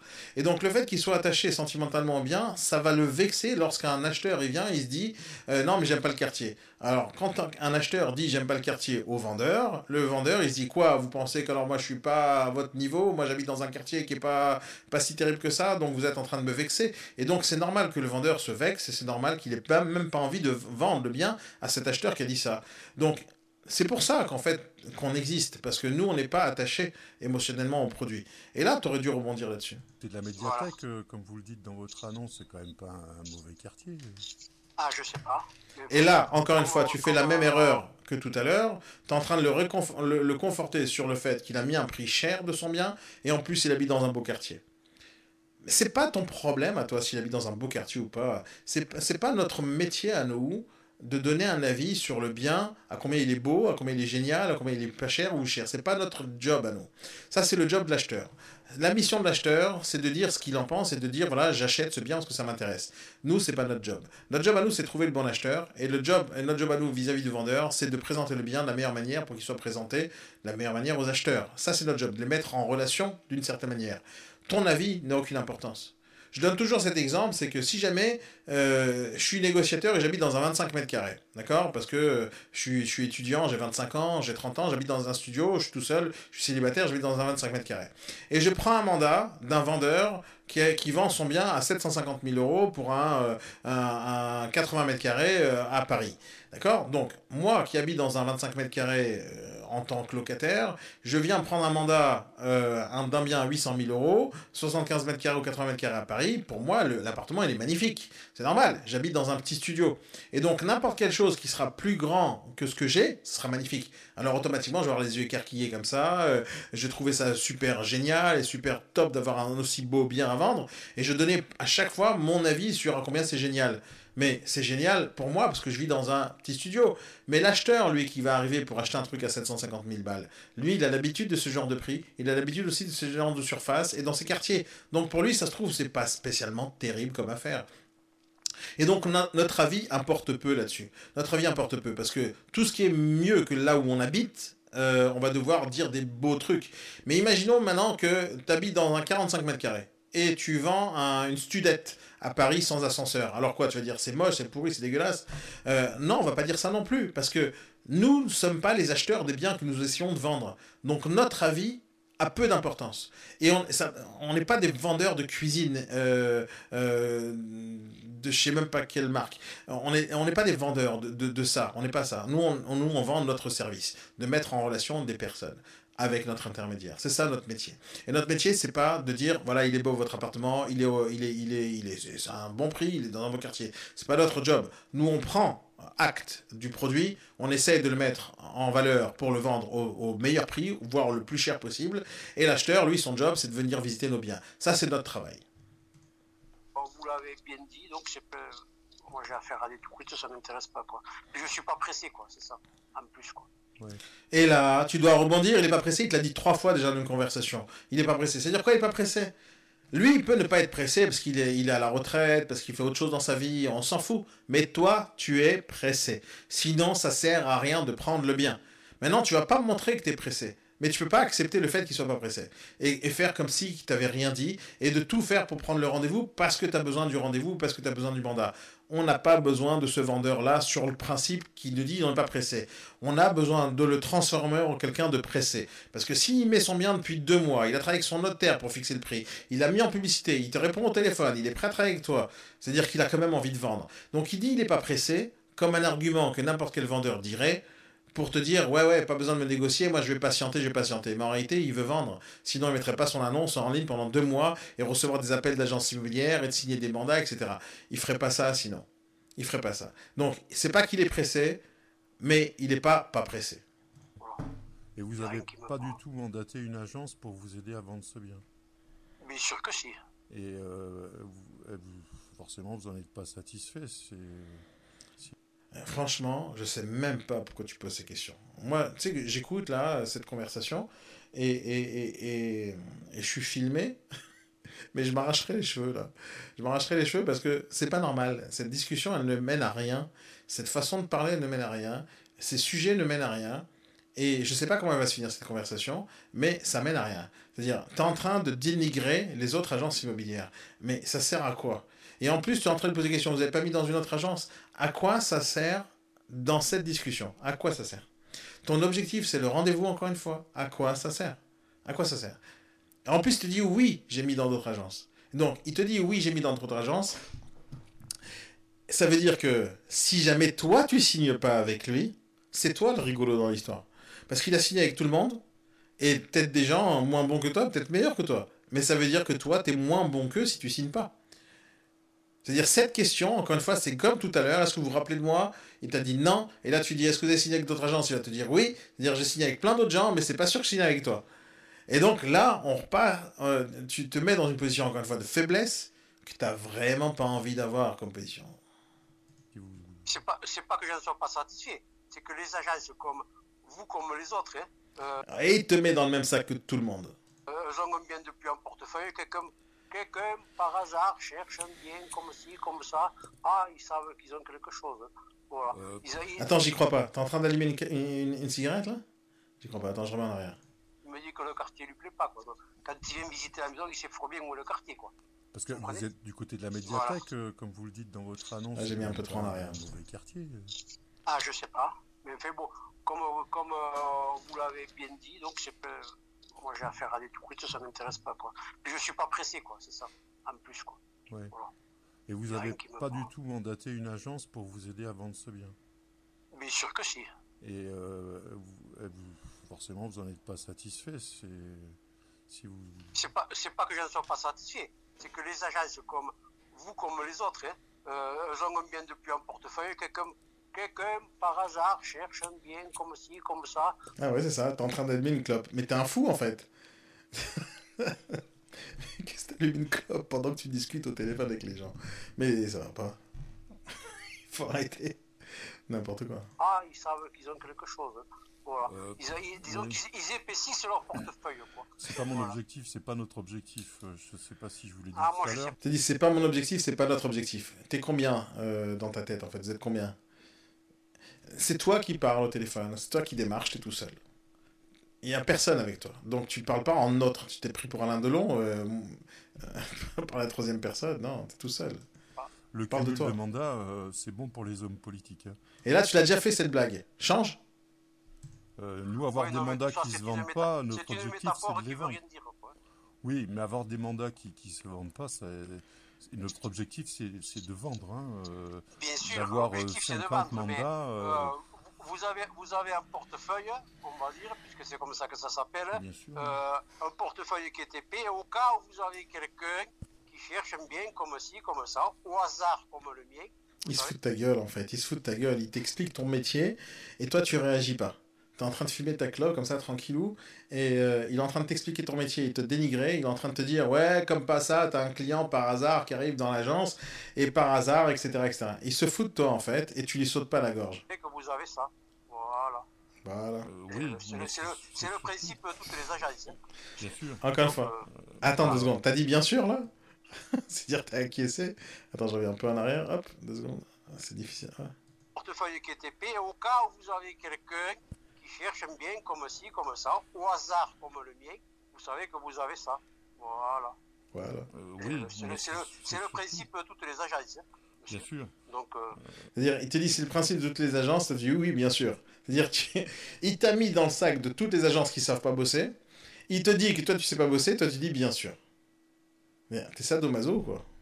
voilà. Euh, C'est le principe de toutes les agences. Hein. Tout à fait. Une agence, ce qu'elle veut, c'est vendre. Quel que soit le prix, mais vendre. Et ça, c'est faux. T'as pas envie de vendre, quel que soit le prix. Non, c'est pas ton job. Et si tu acquiesces, là, parce que je me pose, là, mais si tu acquiesces, je m'énerve. Comme ça, elle, ça, il fait une commission. Et puis, même si je dis n'importe quoi, hein, elle vend 100 Ah 000, oui, vous dites n'importe elle quoi. va ramasser 7 000 ou elle va ramasser peu importe 5 000. Mais si dans le mois elle en vend 4, mais 4 fois 5 20, ça fait 20 000. Peu importe le client, quoi. Peu importe ce que désire ou ce que veut faire le client. L'essentiel, c'est de vendre. Quel que Il nous prend pour des abrutis, il nous prend pour des commerçants, des vendeurs de cacahuètes. Et toi, tu réagis pas, tu lui sautes pas à la gorge, là, maintenant, tout de suite. Et il dit vraiment n'importe quoi, je croyais qu'on était au chiffre et les lettres. C'est n'importe quoi ce qu'il est en train de raconter. soit le prix, mais il faut vendre. Pour pouvoir faire vivre l'agence et ses employés. Voilà. Il Oui. faut Je vendre connais tout ça pour par cœur. satisfaire Par cœur, nos par cœur. clients vendeurs. Hein. C'est Ah ouais, t'es là pour satisfaire tes clients vendeurs? C'est faux, t'es pas là pour satisfaire tes clients vendeurs. C'est pas pour lui que tu fais le travail. Tu vends son bien, et l'acheteur dans l'histoire, il est où en fait? Tu t'en fous encore une fois? C'est-à-dire, l'acheteur n'a aucune importance. C'est pour qui en fait que tu cherches ce bien? C'est pour qui en fait tu démarches? C'est pour toi, pour vendre le bien, pour acquiescer ce qu'il t'a dit, pour prendre une commission? Tu travailles pour 2 personnes. Tu travailles pour 2 personnes, pour un acheteur et pour un vendeur. Et les deux, ils doivent se rencontrer sur un point commun qui est le bien à la vente. Et là, t'es comme si t'es en train de lui lécher le cul en fait. c'est aussi dans ce but-là. Hein, on est quand même plein de considération par rapport à nos vendeurs. Enfin, je pense que mes confrères également. Après, je Ah, je pense sais que pas. les agences pas. avec qui vous travaillez, je suis certain qu'elles affichent votre bien avec des montants de commission qui sont supérieurs à celui que moi j'afficherai. Alors, t'es certain comment ils font les autres agences, t'es pas certain comment toi tu fais, et en plus tu les dénigres. On l'a fait en formation, surtout avec ton directeur d'agence Frédéric, sur la formation de déontologie, c'est le genre de choses qu'on fait pas. D'accord? On ne dénigre pas. Alors, c'est même pas parce qu'il y a un code de déontologie qu'on le fait pas. On le fait pas parce que, à partir du moment où tu dénigres quelqu'un, c'est toi que tu te dénigres. Ça veut dire que tu es obligé de rabaisser les gens pour te remonter toi. Et on ne fait jamais ça. On ne casse pas du sucre sur le dos des autres, surtout quand ils sont pas là pour se défendre. Et surtout qu'eux, ils ont pris le mandat et toi non. Donc, ça sert à rien. D'abord, on dénigre pas les autres, ça sert à rien. Tu dis, ils travaillent comme ils travaillent, je vais vous expliquer comment moi je fonctionne. On a parlé tout à l'heure, monsieur. Oui, vous 160 000, vous affichez quoi? Moi, j'affiche 5 000 euros d'honoraires à charge de 5 000 l'acquéreur. euros. Alors, dans ce cas-là, toi, tu sais que tu vas prendre un mandat commission charge d'acquéreur. Toi, tu le sais. Techniquement, c'est la vérité. Mais en quoi c'est important de rentrer dans cette discussion, encore une fois, maintenant? À quoi ça sert? Ça sert à rien. En fait, si lui, tu lui fais pas payer de com, tu dois lui répondre au tac, sans trop réfléchir. Monsieur, vous payerez rien. C'est clair? Peu importe maintenant combien je demande à l'acquéreur, vous payez que dalle. Ça devrait mettre un point à la fin d'une phrase, et à la fin, tu dis, est-ce qu'on peut se voir à 14 heures? Mais non, mais pourquoi tu rentres dans un engrenage où tu vas devoir faire des échanges et des conversations et des explications? Ah oui, moi c'est clair. Moi, ce que je demande, c'est un prix net vendeur. Voilà. Donc moi, il ne faut pas me parler de commission à mon compte ou d'enlever la commission. Non, c'est niet. Mais c'est clairement indiqué dans notre annonce, et c'est obligatoire, que cette commission est à charge de l'acquéreur. Ça fait 5 minutes 24, 5 minutes 25 que tu parles avec le gars. Tu n'as toujours pas essayé, dans cette deuxième conversation, de fixer le rendez-vous. Tu n'as toujours pas. C'est-à-dire 5 minutes 25 plus 3 minutes de la conversation de tout à l'heure, ça fait en tout à peu près 8 minutes que tu parles avec quelqu'un et tu ne cherches pas à fixer le rendez-vous d'une manière très claire et très précise pour continuer à discuter avec la personne. À chaque fois que tu avances, tu as l'impression que tu gagnes. Parce que sinon, tu ne serais pas en train de parler avec lui. Tu ne serais pas en train de parler avec lui si tu ne pensais pas que ça t'aide pour fixer le rendez-vous au final. Mais en fait, plus tu avances, plus tu recules en réalité. Plus tu discutes, plus en train d'éviter l'inévitable, qui va te dire non, on arrête là, etc. Encore une fois, je ne sais pas comment ça va se finir cette discussion. Je ne sais pas si tu as pris le rendez-vous au final à la fin. Mais ce que je sais, c'est que cette discussion, elle aurait dû être finie dès la première conversation, après 1 minute 10. Et là, on est à 8 minutes. Ce qui représente pour un net vendeur de 160 000 euros à peine plus de 3%. Et je pense pas que mes confrères sont tous à 3%. Et encore une fois, tu dénigres des confrères et tu rentres en pourcentage. La force que tu as dans le fait qu'on a fixé un forfait dans l'agence, on a fixé un forfait, c'est clair, on a 5 000 euros de commission dans l'agence. Ok ? À quel moment tu commences à parler de pourcentage? Si lui veut discuter de pourcentage, qu'il discute de pourcentage, qu'il prenne sa calculatrice et qu'il fasse des calculs. Toi, on a décidé de 5 000 euros, pas pour rien. On a décidé 5 000 euros pour que ce soit un forfait simple, fixe et un forfait unique, point. Donc, ton argument qui est puissant, c'est 5 000 balles. C'est ça ton argument qui est puissant. À partir du moment où tu vas commencer à rentrer dans son jeu, qui sont les pourcentages et qui sont les calculs, tu es en train de perdre la bataille et tu es surtout en train d'affaiblir ton argument, qui est un des arguments les plus puissants du marché maintenant. Loin de là. Combien vous êtes, vous dites? Nous, on est à 5 000 euros. Mais il te dit, vous êtes à combien? Ça n'a aucune importance, vu que c'est pas lui qui paye la com. Et encore une fois, moi, ça m'énerve de savoir que tu es en train de rentrer dans cette discussion-là, et tu rappelles pas la chose la plus importante, monsieur, vous payez pas. C'est pas important maintenant. Même si je prenais 50 000 euros de commission, c'est pas votre problème, c'est pas vous qui la payez. Vous en voulez 160 000 euros pour votre bien. On va discuter sur les 160 000. C'est pas important la commission. Parce que c'est ça le cas, c'est ça ta réalité. C'est qui fait un pourcentage à combien? 3,12. Ça veut dire, si jamais tu lui donnes le 3,12, c'est-à-dire que tu as fait le calcul au départ. Tu as fait le calcul au départ, combien ça valait les 5 000 euros sur son bien à 160 000 euros. C'est-à-dire que tu avais prévu dans ta tête de sortir cet argumentaire, ça fait 3,12, parce que les autres prennent 4% ou 5%. C'est-à-dire que tu avais prévu ça. Or, c'est une fausse bonne direction. C'est une fausse bonne direction parce que l'importance, c'est les 5 000, c'est pas 3,12. Maintenant, lui, dans sa tête, il va comparer. Laisse-le faire son calcul avec son iPhone. Il prend son iPhone, il fait une calculatrice comme ça, il fait son petit calcul, et il regarde, il dit « Ah, ça fait 3,12. » Laisse-le faire comme ça, en train de regarder son iPhone. Ouh, c'est pas cher. Pourquoi tu le laisses pas faire? Pourquoi tu lui mâches tout le travail? Pourquoi tu lui enlèves tout le kiff de découvrir que c'est pas cher? Concernant les 160 000 euros que vous souhaitez obtenir de cette maison, monsieur. Écoutez-moi, alors, pourquoi pas, si vous voulez mettre dans votre portefeuille, venez.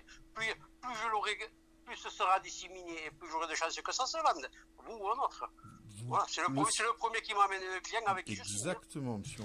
Alors, encore une fois, tu acquiesces une grosse et énorme connerie. Mais encore une fois, il t'a dit, ok, d'accord, on est à 6 minutes, oui. Je reviens 10 secondes en arrière et tu vas voir pourquoi ce que je te dis, ce que tu as dit, c'est une grosse connerie. Le fait que tu laisses dire ça, en fait. C'est tout simplement impossible. 2 secondes, je reviens un tout petit peu en arrière. C'est un peu difficile parce que, hop, j'ai pas envie de partir trop loin. Je sais pas, voilà. Et plus j'aurai de chances que ça se vende, vous ou un autre. Donc là, il te dit, vous ou un autre, c'est pas important, je vais donner au maximum d'agences immobilières possible. Et tu sais très bien que c'est faux cet argument, tu sais très bien que c'est pas bien pour nous. Surtout que dans ta tête, tu as peut-être l'envie de le faire signer un mandat exclusif. Et tu peux le faire aussi, c'est complètement possible. Mais encore une fois, le mec il te dit, moi je vais donner un maximum d'agences possible parce que j'ai plus de chances de vendre. C'est faux. Plus on diffuse le bien sur plein d'agences différentes à des prix différents, moins il a de chances de vendre parce que le bien il va être brûlé sur le marché. Et c'est sûrement ce qu'il a fait, et c'est sûrement ce qui l'empêche de vendre en réalité. Et c'est à ce moment-là que toi tu dois aller sauter à la gorge et tu dois dire non monsieur c'est pas bien de diffuser sur plein d'annonces. Et c'est pour ça que moi je vais venir, on va peut-être annuler quelques mandats ailleurs. Ça c'est ton argument, et ça c'est ton argumentaire, et c'est ça qui va me montrer que tu as de la puissance, que toi tu es confiant en toi.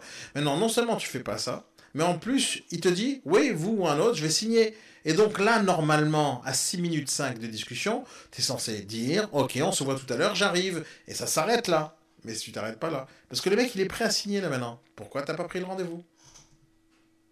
C'est le premier qui m'amène le client avec qui je signe. Exactement, monsieur, on est d'accord là-dessus.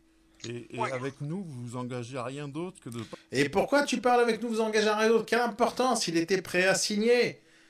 Il était prêt à signer. Il ne faut pas essayer de vendre quelque chose que la personne a déjà acheté. Il a déjà acheté le rendez-vous. Il a déjà acheté le fait que tu as envie de lui faire signer un mandat. Pourquoi tu continues, tu surenchéris. Ça sert à rien. On ne vend pas quelque chose qui est déjà vendu. Ça sert à rien. Pas payer de commission. Ce sera l'acquéreur qui sera... Ah non, mais de toute façon, partout où j'ai signé un mandat de vente, c'est signé dans ce sens-là. Moi, je ne donne rien. C'est l'acquéreur qui envoie le fric. Oui. D'accord. Voilà. La différence entre le mandat que si nous signons ensemble... Et pourquoi tu lui parles de mandat? C'est-à-dire, combien de fois je vous ai dit que dans notre discussion au téléphone, on parle ni mandat, ni commission, ni rien. Il n'y a aucune importance maintenant au rendez-vous. J'en ai même ras-le-bol de répéter ça dans cette vidéo-là. Je comprends pas pourquoi... Là, ce qui est en train de se passer, là, pour moi, c'est comme... moi, je déteste ne pas conduire lorsque je suis en voiture. Je déteste laisser une personne conduire à ma place. Je déteste faire ça. Et quand une personne conduit bien, hop, je suis relax, je peux me reposer. Mais quand une personne ne conduit pas bien, qu'est-ce qui se passe? Quand elle aurait dû freiner, hop, j'ai mon pied qui appuie sur le sol, en fait, comme si je voulais freiner parce que c'est à ce moment-là que j'aurais dû freiner, lui il n'a pas freiné, il a freiné trop tard. Au moment où je vois qu'il fallait faire un certain truc, je le fais tout seul en fantôme comme ça, et parce que je sais qu'il aurait dû le faire. Et toi, c'est la même chose, à chaque fois que je t'écoute là, j'ai le réflexe comme ça, je dis mais pourquoi il n'a pas pris le rendez-vous? Pourquoi il n'a pas pris le rendez-vous? C'est à ce moment-là qu'il aurait dû dire. Et là, il y a plein d'occasions depuis tout à l'heure que tu aurais pu prendre le rendez-vous, plein d'occasions. Plein. Et les autres mandats, c'est que vous pouvez le résilier avec un simple mail.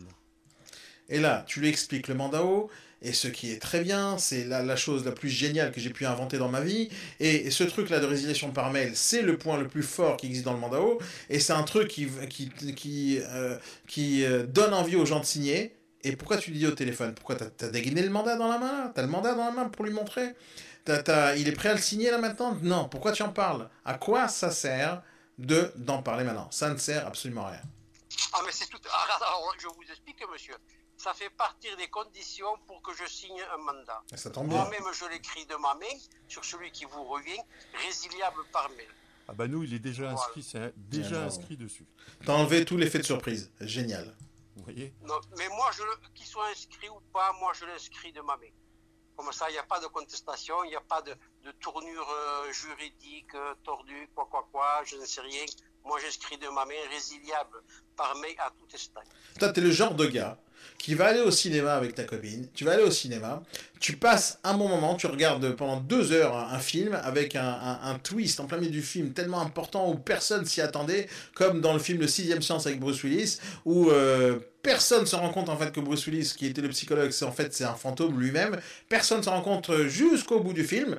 Toi, t'as kiffé le film, t'as vu le film, t'as adoré le film, et toi aussi t'avais pas capté que c'était un fantôme, ce psychologue, et t'as kiffé le truc, et tellement t'as kiffé, tu sors du cinéma après le film, et t'es trop content d'en parler avec ta copine et tout, tu sors du cinéma, et t'attends à l'entrée du cinéma, et tu regardes tous ceux qui sont en train de rentrer dans le cinéma pour aller voir le même film, Le Sixième Sens, et tu leur dis à tous, vous savez quoi, Bruce Willis, en fin de compte, c'est un fantôme, vous allez même pas vous comprendre, c'est vraiment génial, et vous le comprenez qu'à la fin, hein. Et tu dis ça à tous ceux qui sont en train de rentrer dans le film, mais t'es en train de leur tuer leur vie, là, ils vont pas prendre ce film, ils vont aller voir le film, t'es en train de leur dire la fin du film. Et toi, ce que t'es en train de faire, là, maintenant, avec ce gars-là, le mandat, lorsqu'on parle de résiliation par mail, c'est le point crucial du film, c'est le point qui va lui faire signer. Et toi, t'es en train de lui dire, non, mais vous savez, y a pas, chez nous, c'est résiliable par mail. Alors que c'est le point qui te fait signer le mandat. Oui. D'accord. Voilà. Il n'y a pas de problème. On parlait de votre publication depuis plusieurs mois. Donc, elle est à 160. Là, tu me fais rire. Là, tu me fais rire. Tu dis, tu relances la discussion parce que tu as envie de discuter, en fait. T'as envie de discuter. Mais qu'est-ce qui te passe? T'as pas d'amis? Ça veut dire quoi t'as envie de discuter? On s'en fout. On parlait de ça. Et si on relançait de la discussion? C'est-à-dire, la discussion, elle aurait pu encore une fois se finir là maintenant. Mais non. T'as pas envie en fait de raccrocher. Comme si que c'était t'avais 18 ans là et t'étais avec une copine pour la première fois et t'adores parler avec elle une demi-heure au téléphone. Non, qu'est-ce que t'as besoin de parler avec un gars? Il a accepté, ça y est. Va signer le mandat. 1000 euros depuis le fin mars, c'est ça, monsieur? Oui, peut-être, moi je l'ai pas en tête. Mon logiciel m'indique. Vous savez, ton logiciel, encore une fois. Moi, je l'ai pas en tête. Moi, j'ai des amis qui m'ont dit ils ont mis 2 ans et demi pour vendre leur maison, au prix qu'ils voulaient. Et là, il te dit, j'ai des amis ils ont mis 2 ans et demi pour vendre leur bien.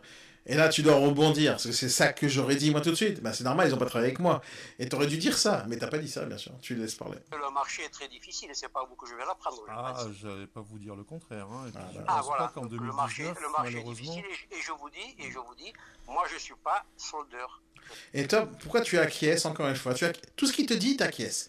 Tout ce qu'il te dit, t'es d'accord avec lui. Mais ça va pas ou quoi? À quel moment il va comprendre que toi, t'as une certaine légitimité, une certaine crédibilité, une certaine connaissance du marché si tout ce qu'il te dit, tu es d'accord avec lui? Si tu es d'accord sur tout ce qu'il te dit, d'accord, ça veut dire qu'il a raison sur tout ce qu'il fait. Et s'il a raison sur tout ce qu'il fait, il n'a pas besoin de toi, vu que tu acquiesces sur tout ce qu'il dit. Donc ça sert à rien. De temps en temps, il faut le contredire. Mais alors, mis à part le fait que depuis tout à l'heure, il raconte que des salades, tu l'aurais contredit 1000 fois, là. 1000 fois. Et là, tu peux pas lui laisser dire, voilà, le marché, il est en baisse, le marché, il est pas bon, je vais pas vous apprendre ça, et te dire, ah oui, vous avez raison, vous n'allez pas m'apprendre ça, je le sais. Mais c'est faux, en fait. C'est faux. Le marché, il n'y a pas de problème dans le marché immobilier français. Il y en a pas. C'est un marché qui est super florissant. Il y a des achats, il y a des ventes. On a jamais fait plus de ventes que l'année dernière. Il y a eu 1 million de ventes qui sont faites en France. C'est génial le marché immobilier en France. Mais les vendeurs, eux, ils sont pas au prix. Ça, c'est une autre histoire. Les vendeurs sont pas au prix. Pourquoi? Parce qu'ils achètent trop cher, parce qu'ils savent pas acheter. Ils savent surtout pas revendre. C'est pour ça que ça se vend pas. C'est pour ça qu'un bien met 2 ans pour se vendre. Parce que les agences ne savent pas fonctionner non plus. Ils font que toujours la même chose. Ils mettent des annonces sur une affiche A4. Ils attendent l'annonce que le téléphone sonne sur ce loger et ils espèrent que ça va se vendre. Les professionnels ne savent pas bosser. Les agences ne savent pas bosser. Le particulier ne sait pas bosser. Mais c'est pas le marché qui est pas bien. À la fin, le bien va se vendre. C'est juste une question de comment tu l'as présenté et à quel prix tu l'as présenté. Et donc là, je peux pas acquiescer sur le fait que ça marche pas. Non, ça marche très bien l'immobilier. L'immobilier, monsieur, ça marche très bien. C'est vous qui savez pas mettre votre bien à la vente. Moi, je vais vous montrer comment on va faire. Et c'est à ce moment-là que tu reprends le relais et tu reprends le flambeau et tu avances. Voilà. À la limite, comme j'ai mis sur mon annonce. Et là, tu lui dis, vous êtes vendeur pas pressé. C'est-à-dire, encore une fois, tu appuies sur les choses que tu n'as pas envie d'entendre. Et tu lui dis, voilà, j'ai compris, monsieur, vous êtes vendeur pas pressé. Et moi, je suis pressé, mais je vais quand même continuer à travailler avec vous. On peut discuter raisonnablement. Et voilà. Raisonnablement. Qu'entendez-vous par raisonnablement? On peut débattre raisonnablement du prix du bien. Sur 160 000, le raisonnable, c'est la limite. Se situe où la limite du raisonnable? Alors la limite, vous m'emmenez le client et puis on discute. Ça, c'est la limite.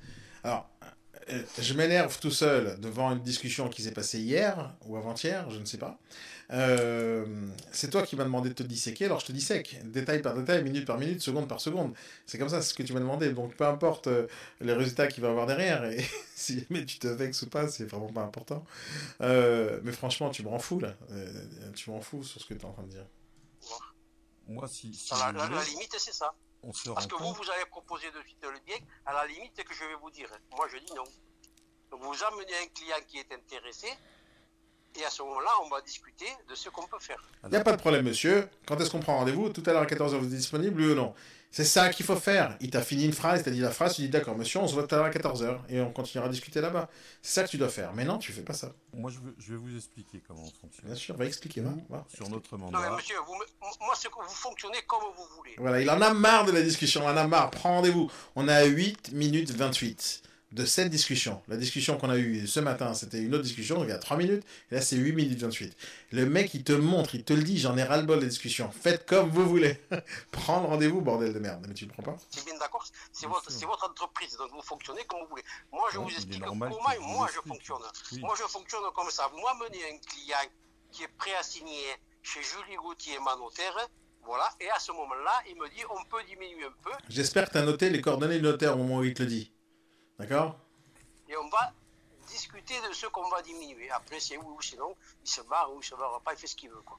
Voilà. Mon fonctionnement, moi, c'est ça. Le vôtre, il m'intéresse pas, à la limite. Voilà. Moi, ce qui m'intéresse. Il t'a mis dans le même panier de toutes les agences immobilières qui détestent. Il te dit, ton fonctionnement m'intéresse pas. À quel moment tu as pris de l'importance dans sa vie? À aucun moment. À aucun moment. Comment tu peux maintenant aller chercher à vouloir signer un mandat avec une personne qui t'aime pas, qui te le dit clairement, et qui te dit que tu n'as aucune importance dans sa vie, et il s'en fout comment tu fonctionnes? Qu'est-ce que tu vas pouvoir lui raconter en rendez-vous, alors qu'il t'a dit déjà que ça ne l'intéresse pas? Tu l'as pas intrigué, tu l'avais intrigué au départ, et maintenant tu l'intrigues plus. Pour l'instant, là, la première conversation, après 1 minute 18, tu aurais pu conclure, et ça serait très bien, parce qu'il serait intrigué, il aurait attendu le rendez-vous avec impatience. Mais là, ça fait 8 minutes que je lui donne tous les détails de ta vie, et de ta façon de travailler, et il te dit que ça m'intéresse pas. Il te dit que ça m'intéresse pas. Pourquoi tu crois qu'il va attendre ce rendez-vous avec impatience avec toi? Ben, il n'attendra pas. C'est mon fonctionnement à moi. Eh ouais. Il te dit, c'est moi qui décide, c'est moi le patron, c'est moi le vendeur, c'est mon fonctionnement à moi qui m'intéresse, ton fonctionnement à toi ne m'intéresse pas. Dire, à combien tu vas te laisser marcher dessus? Combien? Mais moi, si je vous amène un acquéreur, et je ne vous dis pas que je l'ai déjà dans la poche, c'est pas ce que je vous ai dit non plus ce matin, qui vous fait une offre à 155 000. Vous pouvez la refuser et faire une contre-offre. Je vous dis non, c'est 160 000. Il donne non, suite. Puisque déjà dans mon offre, je dis qu'on peut discuter raisonnablement. Donc à 145 000, à 150 000, vous pouvez peut-être éventuellement... Tu balances des chiffres dans tous les sens, t'es pas confiant dans tes chiffres, et tu discutes de négociation alors que t'as même pas encore signé le mandat. À quoi ça sert tout ça? À quoi ça sert? Si votre raisonnable est situé à ce niveau-là, faire une contre-offre à 155 000. Voilà, donc vous amenez quelqu'un qui fait une offre raisonnable, et à ce moment-là, on va discuter. Moi, pour que je puisse amener quelqu'un qui vous fasse une offre, monsieur, il faut que vous me mandatiez, parce que j'ai pas le droit de... La seule raison pour laquelle je continue à donner les commentaires, c'est parce qu'il y a plein de choses qui vont être sûrement intéressantes, et tout ce que je t'ai dit là maintenant, pour moi, c'est intéressant. C'est des erreurs à ne pas faire, parce que ce soit toi qui les ai faites maintenant, ces erreurs-là, ou quelqu'un d'autre va les faire, tout le monde fait les mêmes conneries, en fait. On rentre dans des discussions qui servent à rien, on rentre dans des argumentations qui servent à rien, et en tout cas, ça sert à rien, ça prend pas des rendez-vous, ça. À la fin, on se plaint, j'ai pas pris assez de rendez-vous. Ouais, mais t'as parlé une demi-heure avec un gars pour rien. Parle 1 minute avec un gars, signe le rendez-vous, et ça va bien se passer. Et je suis pratiquement certain qu'il va y avoir plein de choses que tu n'aurais pas dû dire, et qui vont peut-être marcher, qui vont peut-être pas marcher, et c'est pour ça que je continue. Mais ça fait longtemps, normalement, que si jamais tu étais en face de moi, c'est-à-dire en session de prospection téléphonique, là, ça fait longtemps que je t'aurais dit de couper, je t'aurais fait des signes. Non, arrête, quoi. Coupe la discussion. Sans mandat. Je sais bien. Donc nous, on a la possibilité avec ce nouveau type de mandat de tester le marché. C'est pas un nouveau type de mandat. Un mandat qui est là depuis 8 ans, c'est pas un nouveau type de mandat. C'est un nouveau type de mandat pour toi, parce que c'est récent que tu travailles avec. Mais il existe depuis 2006, donc depuis 2012. Donc tu peux pas dire que c'est nouveau. Ça fait 6 ans qu'il existe le mandat, tu peux pas dire ça. Déclencher des appels, des visites et des offres. Même si elle se situe à un niveau qui n'est pas raisonnable pour vous, la contre-offre que vous feriez, elle sera raisonnable. C'est-à-dire qu'on revient sur cet exemple de 150 000 euros. Vous allez faire peut-être une contre-offre à 155 000 qui vous satisfera. Attendez, monsieur, je reprends tout ce que j'ai dit depuis le début parce que vous avez avoir bien saisi. Vous m'amenez un client potentiel. Mais comment il te descend et te dit, j'ai l'impression que vous n'avez pas bien saisi. Mais jamais de ma vie on me parle comme ça. Un client qui me dit voilà, moi monsieur 160 000 ça me va pas bien, je veux 150 000. À ce moment-là on discute le prix comme ce qui est marqué dans l'annonce. Ni plus ni moins que ça. Bien sûr. Mais pour vous dire, les gens qui ont un budget de 155 000 euros pour acheter une maison, ils vont même pas regarder une annonce à 160 000. Donc au bout d'un moment... C'est pour ça que j'ai mis négociable, raisonnablement. C'est pour ça que c'est négociable. Oui, mais voilà. L'acquéreur ou les acquéreurs qui ont tais-toi, combien tu parles, tais-toi. Un budget de 155 000 uniquement ne se feront pas souffrance en allant voir des biens qui sont à 160 000. Vous comprenez ? Si, parce que comme c'est négociable, il peut dire peut-être que le vendeur peut négocier à 155 000. Voilà. Bien sûr. Voilà. Mais je vois pas comment je peux vous expliquer mieux que ça. Il a 157 000. C'est lui le patron, c'est lui qui t'explique les choses, c'est toi qui écoutes, c'est lui le professeur, c'est toi l'élève. Il est en train de te défoncer. Intéresse. Il dit voilà, ok, il vient visiter, il me dit voilà, moi j'ai 155 000, on fait quoi ? À ce moment-là, on va dire oui peut-être, sûrement même. Voilà, donc votre raisonnable se situe dans ces fourchettes de prix là. Moi, ce que je souhaite que vous compreniez, monsieur, c'est que... Parce que plus moi je vais vendre bon marché, et plus votre commission m'intéresse aussi. Bah oui. Tout est lié, quoi. Bien sûr, tout est lié. Je fais mon travail, et toi, tu vas me dire combien tu vas me payer. C'est lui qui décide de tout, en fait. C'est lui qui décide de tout. Il va te dire combien tu vas te payer, c'est lui qui va négocier, il va baisser ta com, et toi, tu dis rien, tu te bats pas. Non, moi, je ne peux pas baisser mon prix fixe sans que vous baissiez votre commission. Notre commission est fixe à l'affichage et à la charge de l'acquéreur. Quel que soit le prix de vente. Non, c'est pas possible. Si, quel que soit le prix de vente. Si je vous appelais et que vous aviez un bien à 350... À quel moment tu parles de commission quand tu lui as dit au départ que c'est 0 commission pour lui? À quel moment ça rentre en jeu, ça? Je comprends pas ce que tu fais, je comprends pas. 1000 euros. Notre commission n'est que de 5. Non, il y a une semaine, j'ai créé un nouveau truc qui est vraiment génial et c'est simple. Hein. Je vous ai dit, la prospection, la session de prospection téléphonique collective, c'est quelque chose de top. Pour ceux qui écoutent, sachez que j'ai mis en place chez IBS quelque chose d'assez génial, c'est qu'on se regroupe plusieurs négociateurs en même temps et on fait de la prospection téléphonique en même temps. Ça, c'est quelque chose que j'ai l'habitude de faire en agence, mais pour la première fois de ma vie, je fais ça avec des négociateurs, mais on fait ça en vidéoconférence. Et donc, chacun est devant son écran, et les micros sont ouverts, et moi, je suis là en train d'aider les gens à faire la prospection téléphonique. Et ça, je t'assure que toi, tu vas être obligatoirement en train de faire la prospection téléphonique à côté de moi, en face de moi, en vidéoconférence, parce que ça fait longtemps que je t'aurais gueulé dessus et tu m'aurais vu agiter les bras devant toi et tu aurais su qu'il fallait couper la conversation. Là, on est à 12 minutes 05 et il est en train de te défoncer, là. Je t'assure, j'espère que tu as pris de la vaseline avant d'appeler au téléphone parce que là, il t'a mis profond. Là. Et ça, toutes les agences ne le font pas, mais les seules. Votre commission, si j'ai bien compris, est de 3,12%. Par rapport Et tu vois comment il t'a arnaqué, il te retourne la situation. T'es pas 3,12, t'es 5000. Et c'est pour ça que tu t'es fait avoir. Parce que t'es rentré dans tes calculs à la con que t'aurais jamais dû faire à l'avance. Par rapport au prix de vente. Par rapport à votre prix de vente. Rentre dans une bataille maintenant. Non, ça veut dire que si je vends 140 000, ça veut dire ça. Vous prenez dessus que 3,12%. Non, on appliquera 5 000 euros à l'acquéreur. Et s'il y a besoin de négocier avec cet acquéreur, à ce moment-là, on prendra le temps d'y réfléchir. Tu comprends une chose, que si jamais dès le départ, tu serais resté sur ton discours de départ, monsieur, c'est 0 commission, cette discussion n'existe pas. Elle n'existe pas. Ton postulat de départ, c'est monsieur, vous payez pas de com, c'est tout, point. On se voit quand. C'est ça ton discours. Et donc, là maintenant, le discours que tu tiens, c'est comme si tu l'avais pas dit. En fait, t'es à l'ouest. Si c'est pour faire la vente et vous satisfaire. Satisfaire. T'es pas obligé de le satisfaire, c'est pas ton but.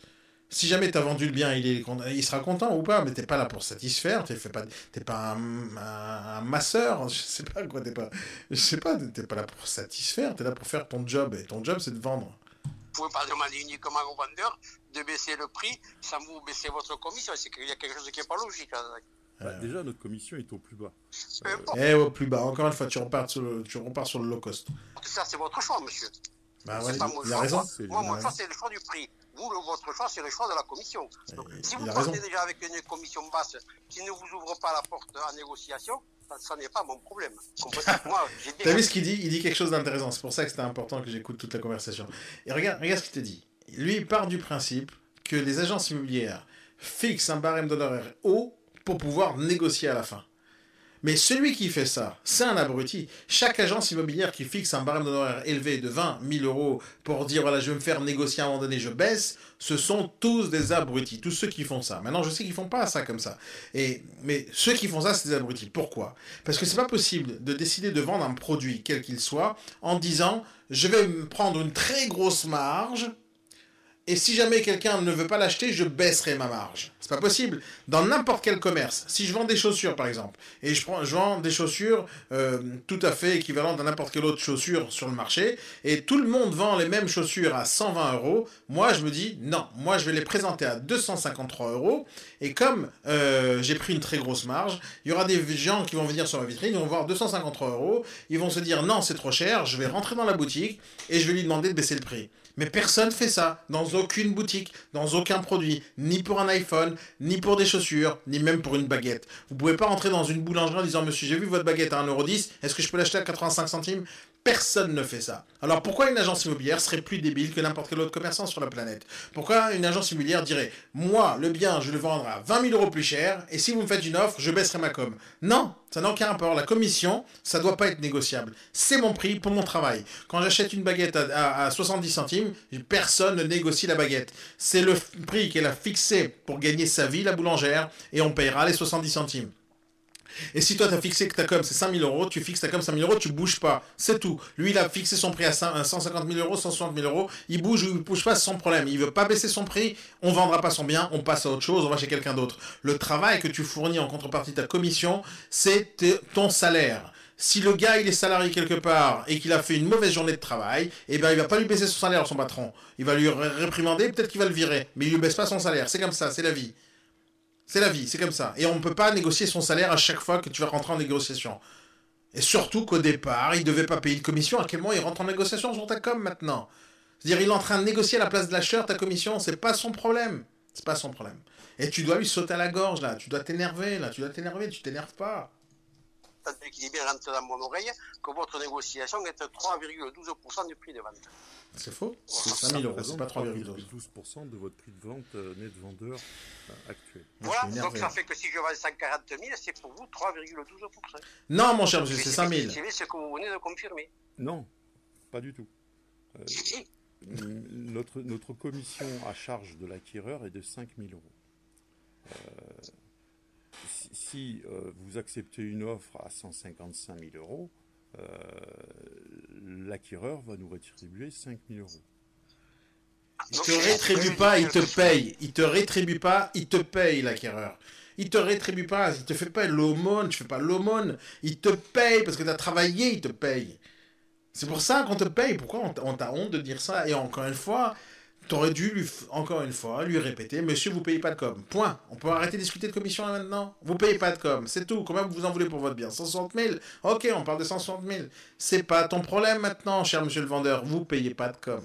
Quel que soit le prix de vente, vous, c'est 5 000 €. Exactement. Ah. Mais Voilà. les Donc autres vous vendez un agences... bien à 100 000 €. À 100 000 €, donc votre commission est de 5 000 €. Oui, parce que le travail que je fournis, c'est pour 5 000 €. C'est ce que j'ai envie de gagner. Ça, c'est ta réponse. C'est ça?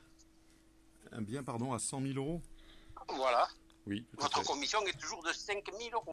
Et là, tu dois lui répéter, monsieur, votre bien, il n'est pas à 100 000 €, il est à 160 000. On est d'accord là-dessus? Pourquoi? Et vous n'avez pas parlé d'un parking que je vendrais à 15 000. Et ça change rien, monsieur. Et si je vends votre bien plus cher, parce que j'ai un acheteur qui est prêt à mettre plus cher, vous voulez que je augmente ma commission? Vous voudriez pas, n'est-ce pas? Donc taisez-vous, stop. Voilà, et ça représente 5% concernant ce prix de vente. Mais c'est pas sur les pourcentages que l'on base notre commission, c'est sur un forfait fixe. Tu racontes tes si histoires, votre bien c'est est pas son publié problème. dans d'autres agences, comme vous me l'avez dit, je ne Oui. sais pas quel est le pourcentage, parce qu'ils appliquent souvent un pourcentage, ces agences. Moi, écoutez, ce qu'ils appliquent et ce qu'ils affichent, moi, je m'en fous totalement. Quoi. Je vous le dis comme c'est. Et Moi, il a ça ne raison. me concerne pas. Moi, ce qui me concerne, c'est uniquement ce qui rentre dans ma poche. Exactement. Après, alors, il te dit que ça ne le concerne pas, mais depuis tout à l'heure, il te négocie ta com. Donc il te dit, non, quoi, vous allez 3,12, non, je vais être 5000, quoi, vous n'allez pas baisser. Depuis tout à l'heure, il te parle de ça, oui, mais 5000, mais 4000, la négociation, depuis tout à l'heure, il te parle de ta com, et là, d'un coup, il te dit, ça m'intéresse pas, moi, l'essentiel, c'est ce qui se passe dans ma poche. Et donc, depuis tout à l'heure, t'as acquiescé, t'as parlé, t'as rentré dans la discussion avec lui sans lui sauter à la gorge, et là, maintenant, il te dit qu'il s'en fout de toutes les manières. Alors, à quoi elle sert cette discussion? On est à 14 minutes 38 de discussion, et t'as toujours pas proposé un rendez-vous à 14h. T'as toujours pas fait ça. C'est-à-dire, en tout, plus la discussion du matin, ça fait en tout 19 minutes. À quoi ça sert tout ça? À quoi ça sert? Mettre de commission 13 000, l'autre il veut mettre 5 000, l'autre il veut mettre 10 000, c'est son problème, quoi, c'est pas le mien, quoi. Et lui, il est complètement bête de dire un truc pareil. Si c'est votre problème, mon cher monsieur le vendeur, de laisser des négociateurs mettre les prix n'importe comment. Vous savez très bien que si jamais on affiche un bien plus cher d'agence en agence, les gens ils vont pas appeler. C'est-à-dire, il est quand même conscient, le gars, que s'il veut 160 000 et qu'il y a une agence qui met 10 000 euros de commission au-dessus, ça va faire un bien à 170. Et celui qui prend 20 000 euros de commission, il va mettre un bien à 180 000. Et si toi, tu prends 5 000, bah, tu vas afficher un bien à 165. Donc c'est logique, c'est avec toi qu'il doit bosser. Et oui, ça l'intéresse à quel prix les gens mettent. Mais il te dit un truc qui est faux, qui est complètement faux, et toi, tu le laisses faire. Pourquoi, moi, au moment où j'écoute ça, ce discours-là, c'est ce que j'ai envie de répondre. Pourquoi ça ne vient pas dans ton réflexe? Et moi, je pense que c'est parce que tu n'as pas écrit ce que je t'ai dit d'écrire.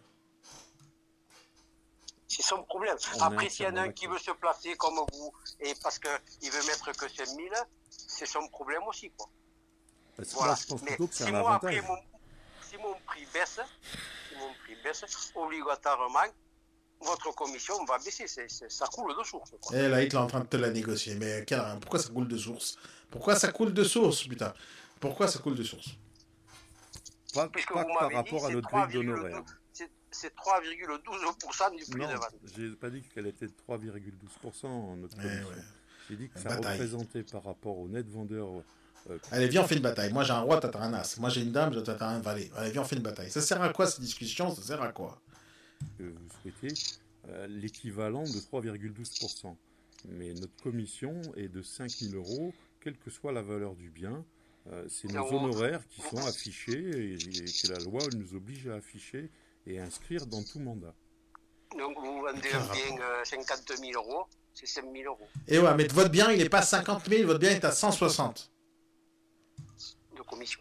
Vous savez, je vais être franc avec vous, monsieur. Les biens à 50 000 euros, on n'est pas forcément compétitif face à nos... Mais arrête de dire des conneries, Il n'y a pas de bien à 50 000 euros dans ta ville, là où tu travailles, il n'y en a pas. Pourquoi tu discutes de ça? Pourquoi tu rentres dans son jeu? Pourquoi? Et pourquoi tu ne prendrais pas 5 000 euros aussi pour un bien à 50 000? Pourquoi tu ne pourrais pas faire ça? C'est le même travail que tu fournis. Pourquoi tu pourrais pas prendre la même commission? Pourquoi tu rentres dans son jeu? Pourquoi? Confrère, et c'est pas ce qu'on souhaite. Nous, ce qu'on souhaite, c'est être compétitif. Et là, qu'est-ce que tu lui racontes, ta façon et ta méthode marketing de réfléchir? Est-ce que je vous ai dit moi? Est-ce qu'on s'est dit ensemble? Pourquoi tu rentres dans ces trucs? Il y a une seule chose que tu avais à dire, monsieur, vous payez pas de com. Point. Rendez-vous 14h? Oui, on sait tout. C'était ça ton discours. Pourquoi il dure 15 minutes 50? Pourquoi? Toi, tu dois te poser une question à chaque fois que tu parles. Et quand je te parle à toi, je parle à tous ceux qui écoutent, je parle à tous ceux qui vont voir cette formation, ce podcast, qui au final, c'est une vraie formation. Pourquoi tu ne te poses pas la question pourquoi? À chaque fois que tu parles à quelqu'un, à chaque fois que tu ouvres ta bouche, ma mère me disait tout le temps, quand tu dis quelque chose, tourne ta langue 7 fois dans ta bouche avant de parler. Ok, c'est pas de la merde cette expression. Et tout le monde la connaît, c'est pas de la merde. C'est une vraie expression, fais gaffe à ce que tu dis. Et quand toi tu dis, tu parles sans réfléchir en fait. Tu dis des choses sans réfléchir. Toi tu dois réfléchir à une chose quand tu parles. C'est quand tu dis quelque chose, est-ce que ça te donne un avantage dans la discussion ou non? Si ça t'apporte rien, tais-toi. Si ça t'apporte quelque chose, ouvre-la. Ça t'apporte rien, tu te la fermes, point. Toutes les discussions, il y a tellement de choses que tu as dit qui servent à rien. Le mec, il a déjà acheté le rendez-vous depuis longtemps. Hein. Il était prêt à signer avec toi un mandat maintenant tout de suite. Hein. Parce qu'il est prêt à signer un mandat où il est résiliable par mail. Et tu l'as, ce mandat dans la main. Tu l'as, il s'appelle le mandat. Tu l'as. Il aurait pu signer à longtemps. C'est tout simplement du blablabla qui sert à rien. À rien. pouvoir avoir... Tu m'as demandé de te disséquer, je te dissèque. Et moi, je te dissèque, tout simple. Si je devais te disséquer sur une table, là, maintenant, je devais sur une table avec des couteaux, etc., des scalpels et des haches, d'accord, je couperais tout. Je te laisserais peut-être un doigt. Parce que je t'aurais tout disséqué, ça sert à rien, j'aurais tout jeté à la poubelle. Là, sur toutes ces discussions, tout est à jeter. Tout, absolument tout. Plus de facilité pour afficher des prix le plus bas et avoir, nous, en premier, les visites, et les contacts et les visites et les offres que nous pourrons présenter à nos clients. D'accord, je vous donne mon bien à la vente. Qu'est-ce que vous faites pour le vendre? Et voilà. Je vais le publier en annonce sur notre vitrine. J'ai envie de faire avancer rapide. C'est sur les vitrines qu'on fait les ventes actuellement. Et on va le publier sur Internet, sur les réseaux sociaux. Et tu lui dis qu'est-ce qui marche pas chez toi. Tu lui dis pas ce qui marche, tu lui dis ce qui marche pas chez toi.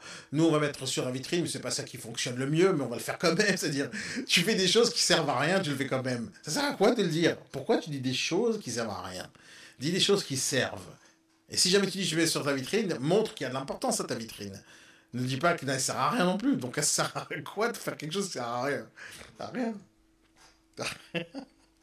Sur les réseaux sociaux, sur Facebook. Oui, ça nous arrive de publier sur Facebook. Ça nous arrive de publier sur Facebook.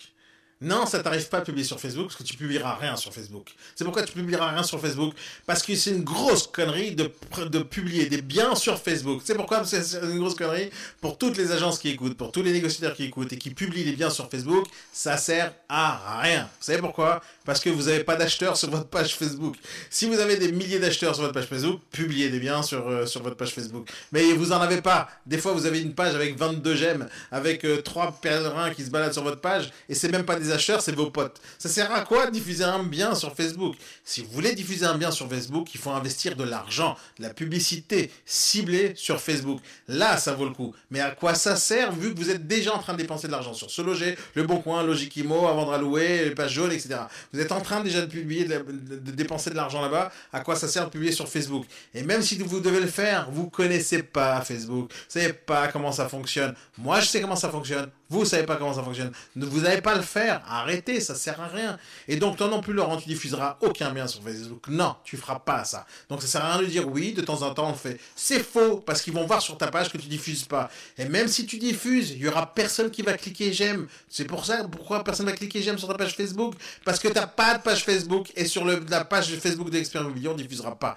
Pourquoi? Parce que ça sert à que dalle. C'est pas à ça que ça sert Facebook. Si jamais tu veux faire ça, il faut que tu aies des milliers d'acheteurs sur ta page, ce que tu n'as pas. Donc tu le feras pas. Et si jamais tu le fais, tu montres qu'il n'y a personne qui a cliqué j'aime, tu passes pour un abruti. Donc on le fait pas. Ça peut marcher, ça marche parfois, oui. Parfois, on a eu des contacts. On a eu dit aussi que les poules avaient des dents, quoi. Parfois, on dit que les poules ont des dents aussi. Non, bien entendu que non. Mais je vous assure qu'on a eu des retours de contact suite à des partages. C'est l'exception qui confirme la règle, ça.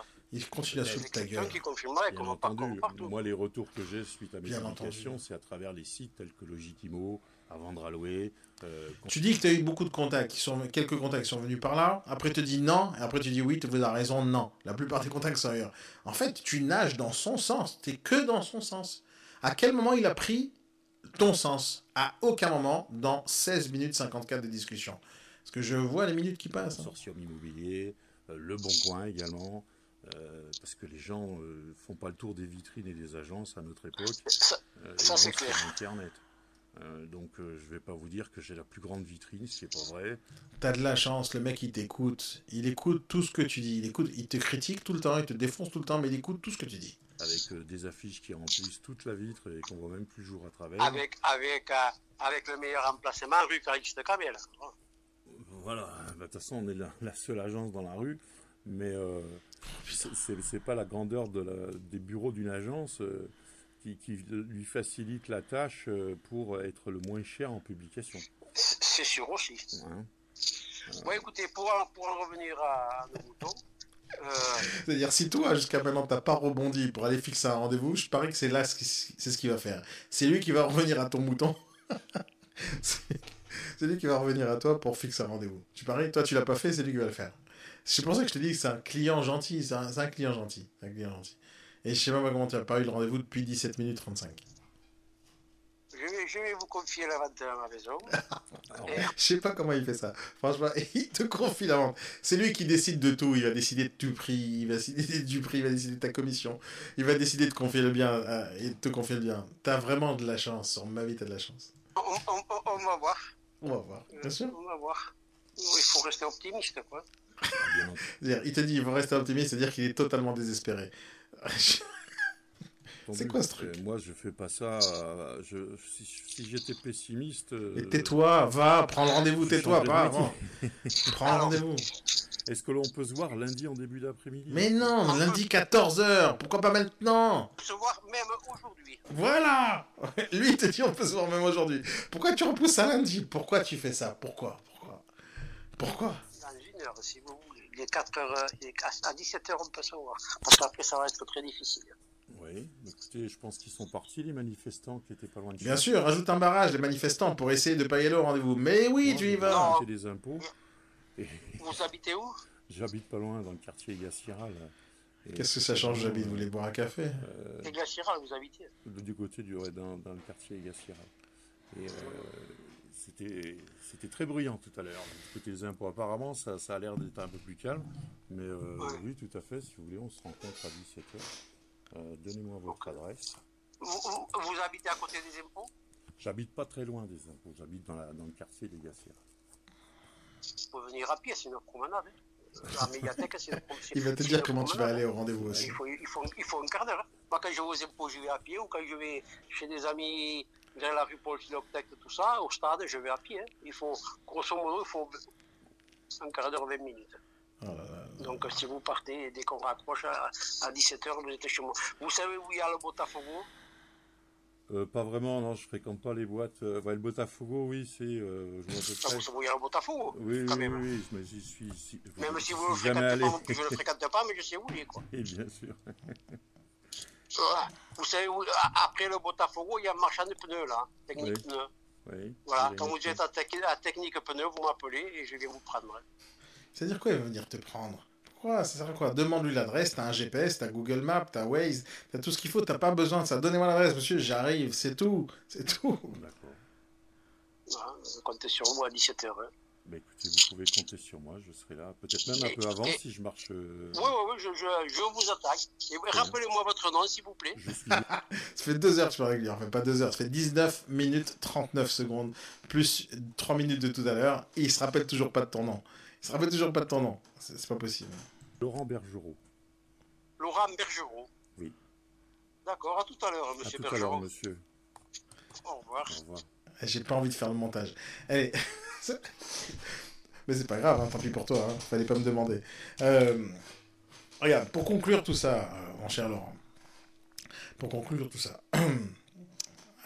tu m'as demandé de faire un truc simple, de te disséquer. Ah, je l'ai fait, et je le fais avec plaisir. Maintenant, dans tout ce que tu as fait, je vais pas répéter, mais il n'y a rien à garder. Rien. C'est simple parce que ça sert à rien. C'est pas parce que tu parles pas bien, c'est pas parce que tu t'as pas du cran au téléphone ou parce que t'as pas réussi à rebondir. T'as rebondi, t'as fait des trucs, t'as dit des trucs qui pourraient être intéressants, mais en réalité, peu importe en fait le contenu que t'as dit pendant 19 minutes 49, c'est exactement le temps de cette séquence là, 19 minutes 49. C'est simple, tu prends 19 minutes 49 et tu les jettes à la poubelle, elles servaient à rien. Pourquoi? Parce que dans la discussion précédente, tu aurais pu conclure déjà le rendez-vous, tu aurais pu le faire. C'est 19 minutes 49 de trop que tu as perdu de ta vie. C'est simple, pendant 19 minutes 49, tu aurais pu prendre 3 autres rendez-vous avec 3 autres vendeurs. Mais tu l'as pas fait parce que tu as décidé de discuter avec cette personne-là pour je sais pas quoi. Tout ce que je t'ai dit pendant cette vidéo, je veux que tu la réécoutes 1000 fois cette vidéo. Et tous les mots que tu as dit, je te dis c'est de la merde, faut pas le dire, bah tu le dis plus jamais. Tu le dis plus, tu rentres plus dans ces discussions-là. T'as un produit, tu as un service avec un certain montant, avec une certaine accroche, tu dis que ça.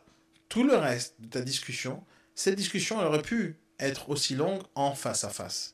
Peut-être, et encore. Mais il y a plein de choses que dans la façon dont tu as dit qu'il ne fallait pas le dire dans cette façon-là. Tu aurais pu discuter, tu aurais pu être un peu plus agressif, tu aurais pu être différent dans ton attitude, mais quoi qu'il arrive, tout ce que tu as dit pendant ces 20 dernières minutes là maintenant, c'est des discussions de face à face potentielles. Et je dis bien potentielles parce que c'est même pas obligé. Parce qu'encore une fois, dans le rendez-vous de visite, de rendez-vous de mandat, tu vas parler autant de la commission, de la truc, de vendre. Tu vas pas parler du business en général. Tu peux parler, tu peux discuter ici et là. Ton objectif, c'est de prendre le mandat. Ton objectif, c'est de choisir si tu prends le mandat ou pas. Ton objectif, c'est de visiter le bien s'il correspond aux critères de recherche des acquéreurs. Ça, c'est ton objectif. De discuter de blablabla des autres agences, etc., ça sert à rien. En gros, cette deuxième session-là de phoning sur le même vendeur, elle servait à rien. Maintenant, ça, c'était tous les points négatifs que j'ai pu trouver. En fait, j'ai rien vu de positif. Par contre, il y a quelque chose de positif dans toute cette histoire. C'est que, d'abord, tu as fait la chose la plus importante dans toute l'histoire. C'est que tu n'as pas lâché l'affaire. Donc, rien que pour ça, déjà, je te félicite. Donc, c'est très bien. Je sais que c'est difficile pour toi, la prospection téléphonique. Je sais qui tu es, je sais comment tu penses, je sais comment tu réfléchis, je te connais, je sais que c'est un effort énorme de faire la prospection téléphonique. Donc, déjà, tu as du courage. Et ça, c'est ce qui est puissant dans toute cette discussion. Donc, en termes de contenu, c'était nul. En termes de personnalité, c'était très fort, Laurent. Je te félicite là-dessus parce que tu as tout fait pour obtenir le rendez-vous. C'est ce que tu m'as écrit par mail. Tu étais fier de toi que tu as eu le rendez-vous. Et oui, je suis fier de toi que tu as eu le rendez-vous. Mais tu aurais pu avoir le rendez-vous beaucoup plus tôt. C'est ça que je te dis. Donc, en termes de contenu, je jette tout à la poubelle. En termes de personnalité, tu n'as pas lâché l'affaire. Ça, c'est un avantage, ça, c'est top. Deuxième chose que tu as fait qui était important, c'est la relance. Donc, si jamais tu as envie de gagner plus de rendez-vous, tu as envie de faire plus de ventes, il ne faut pas oublier la chose la plus importante dans la vie d'un commercial, dans la vie d'un négociateur, c'est la relance. Si tu relances, tu as beaucoup plus de chances de transformer des non en oui. Donc ça, c'est puissant. Troisième chose, c'est que tu n'as pas lâché l'affaire, encore une fois, du début jusqu'à la fin de la conversation. Tu t'es pas laissé abattre.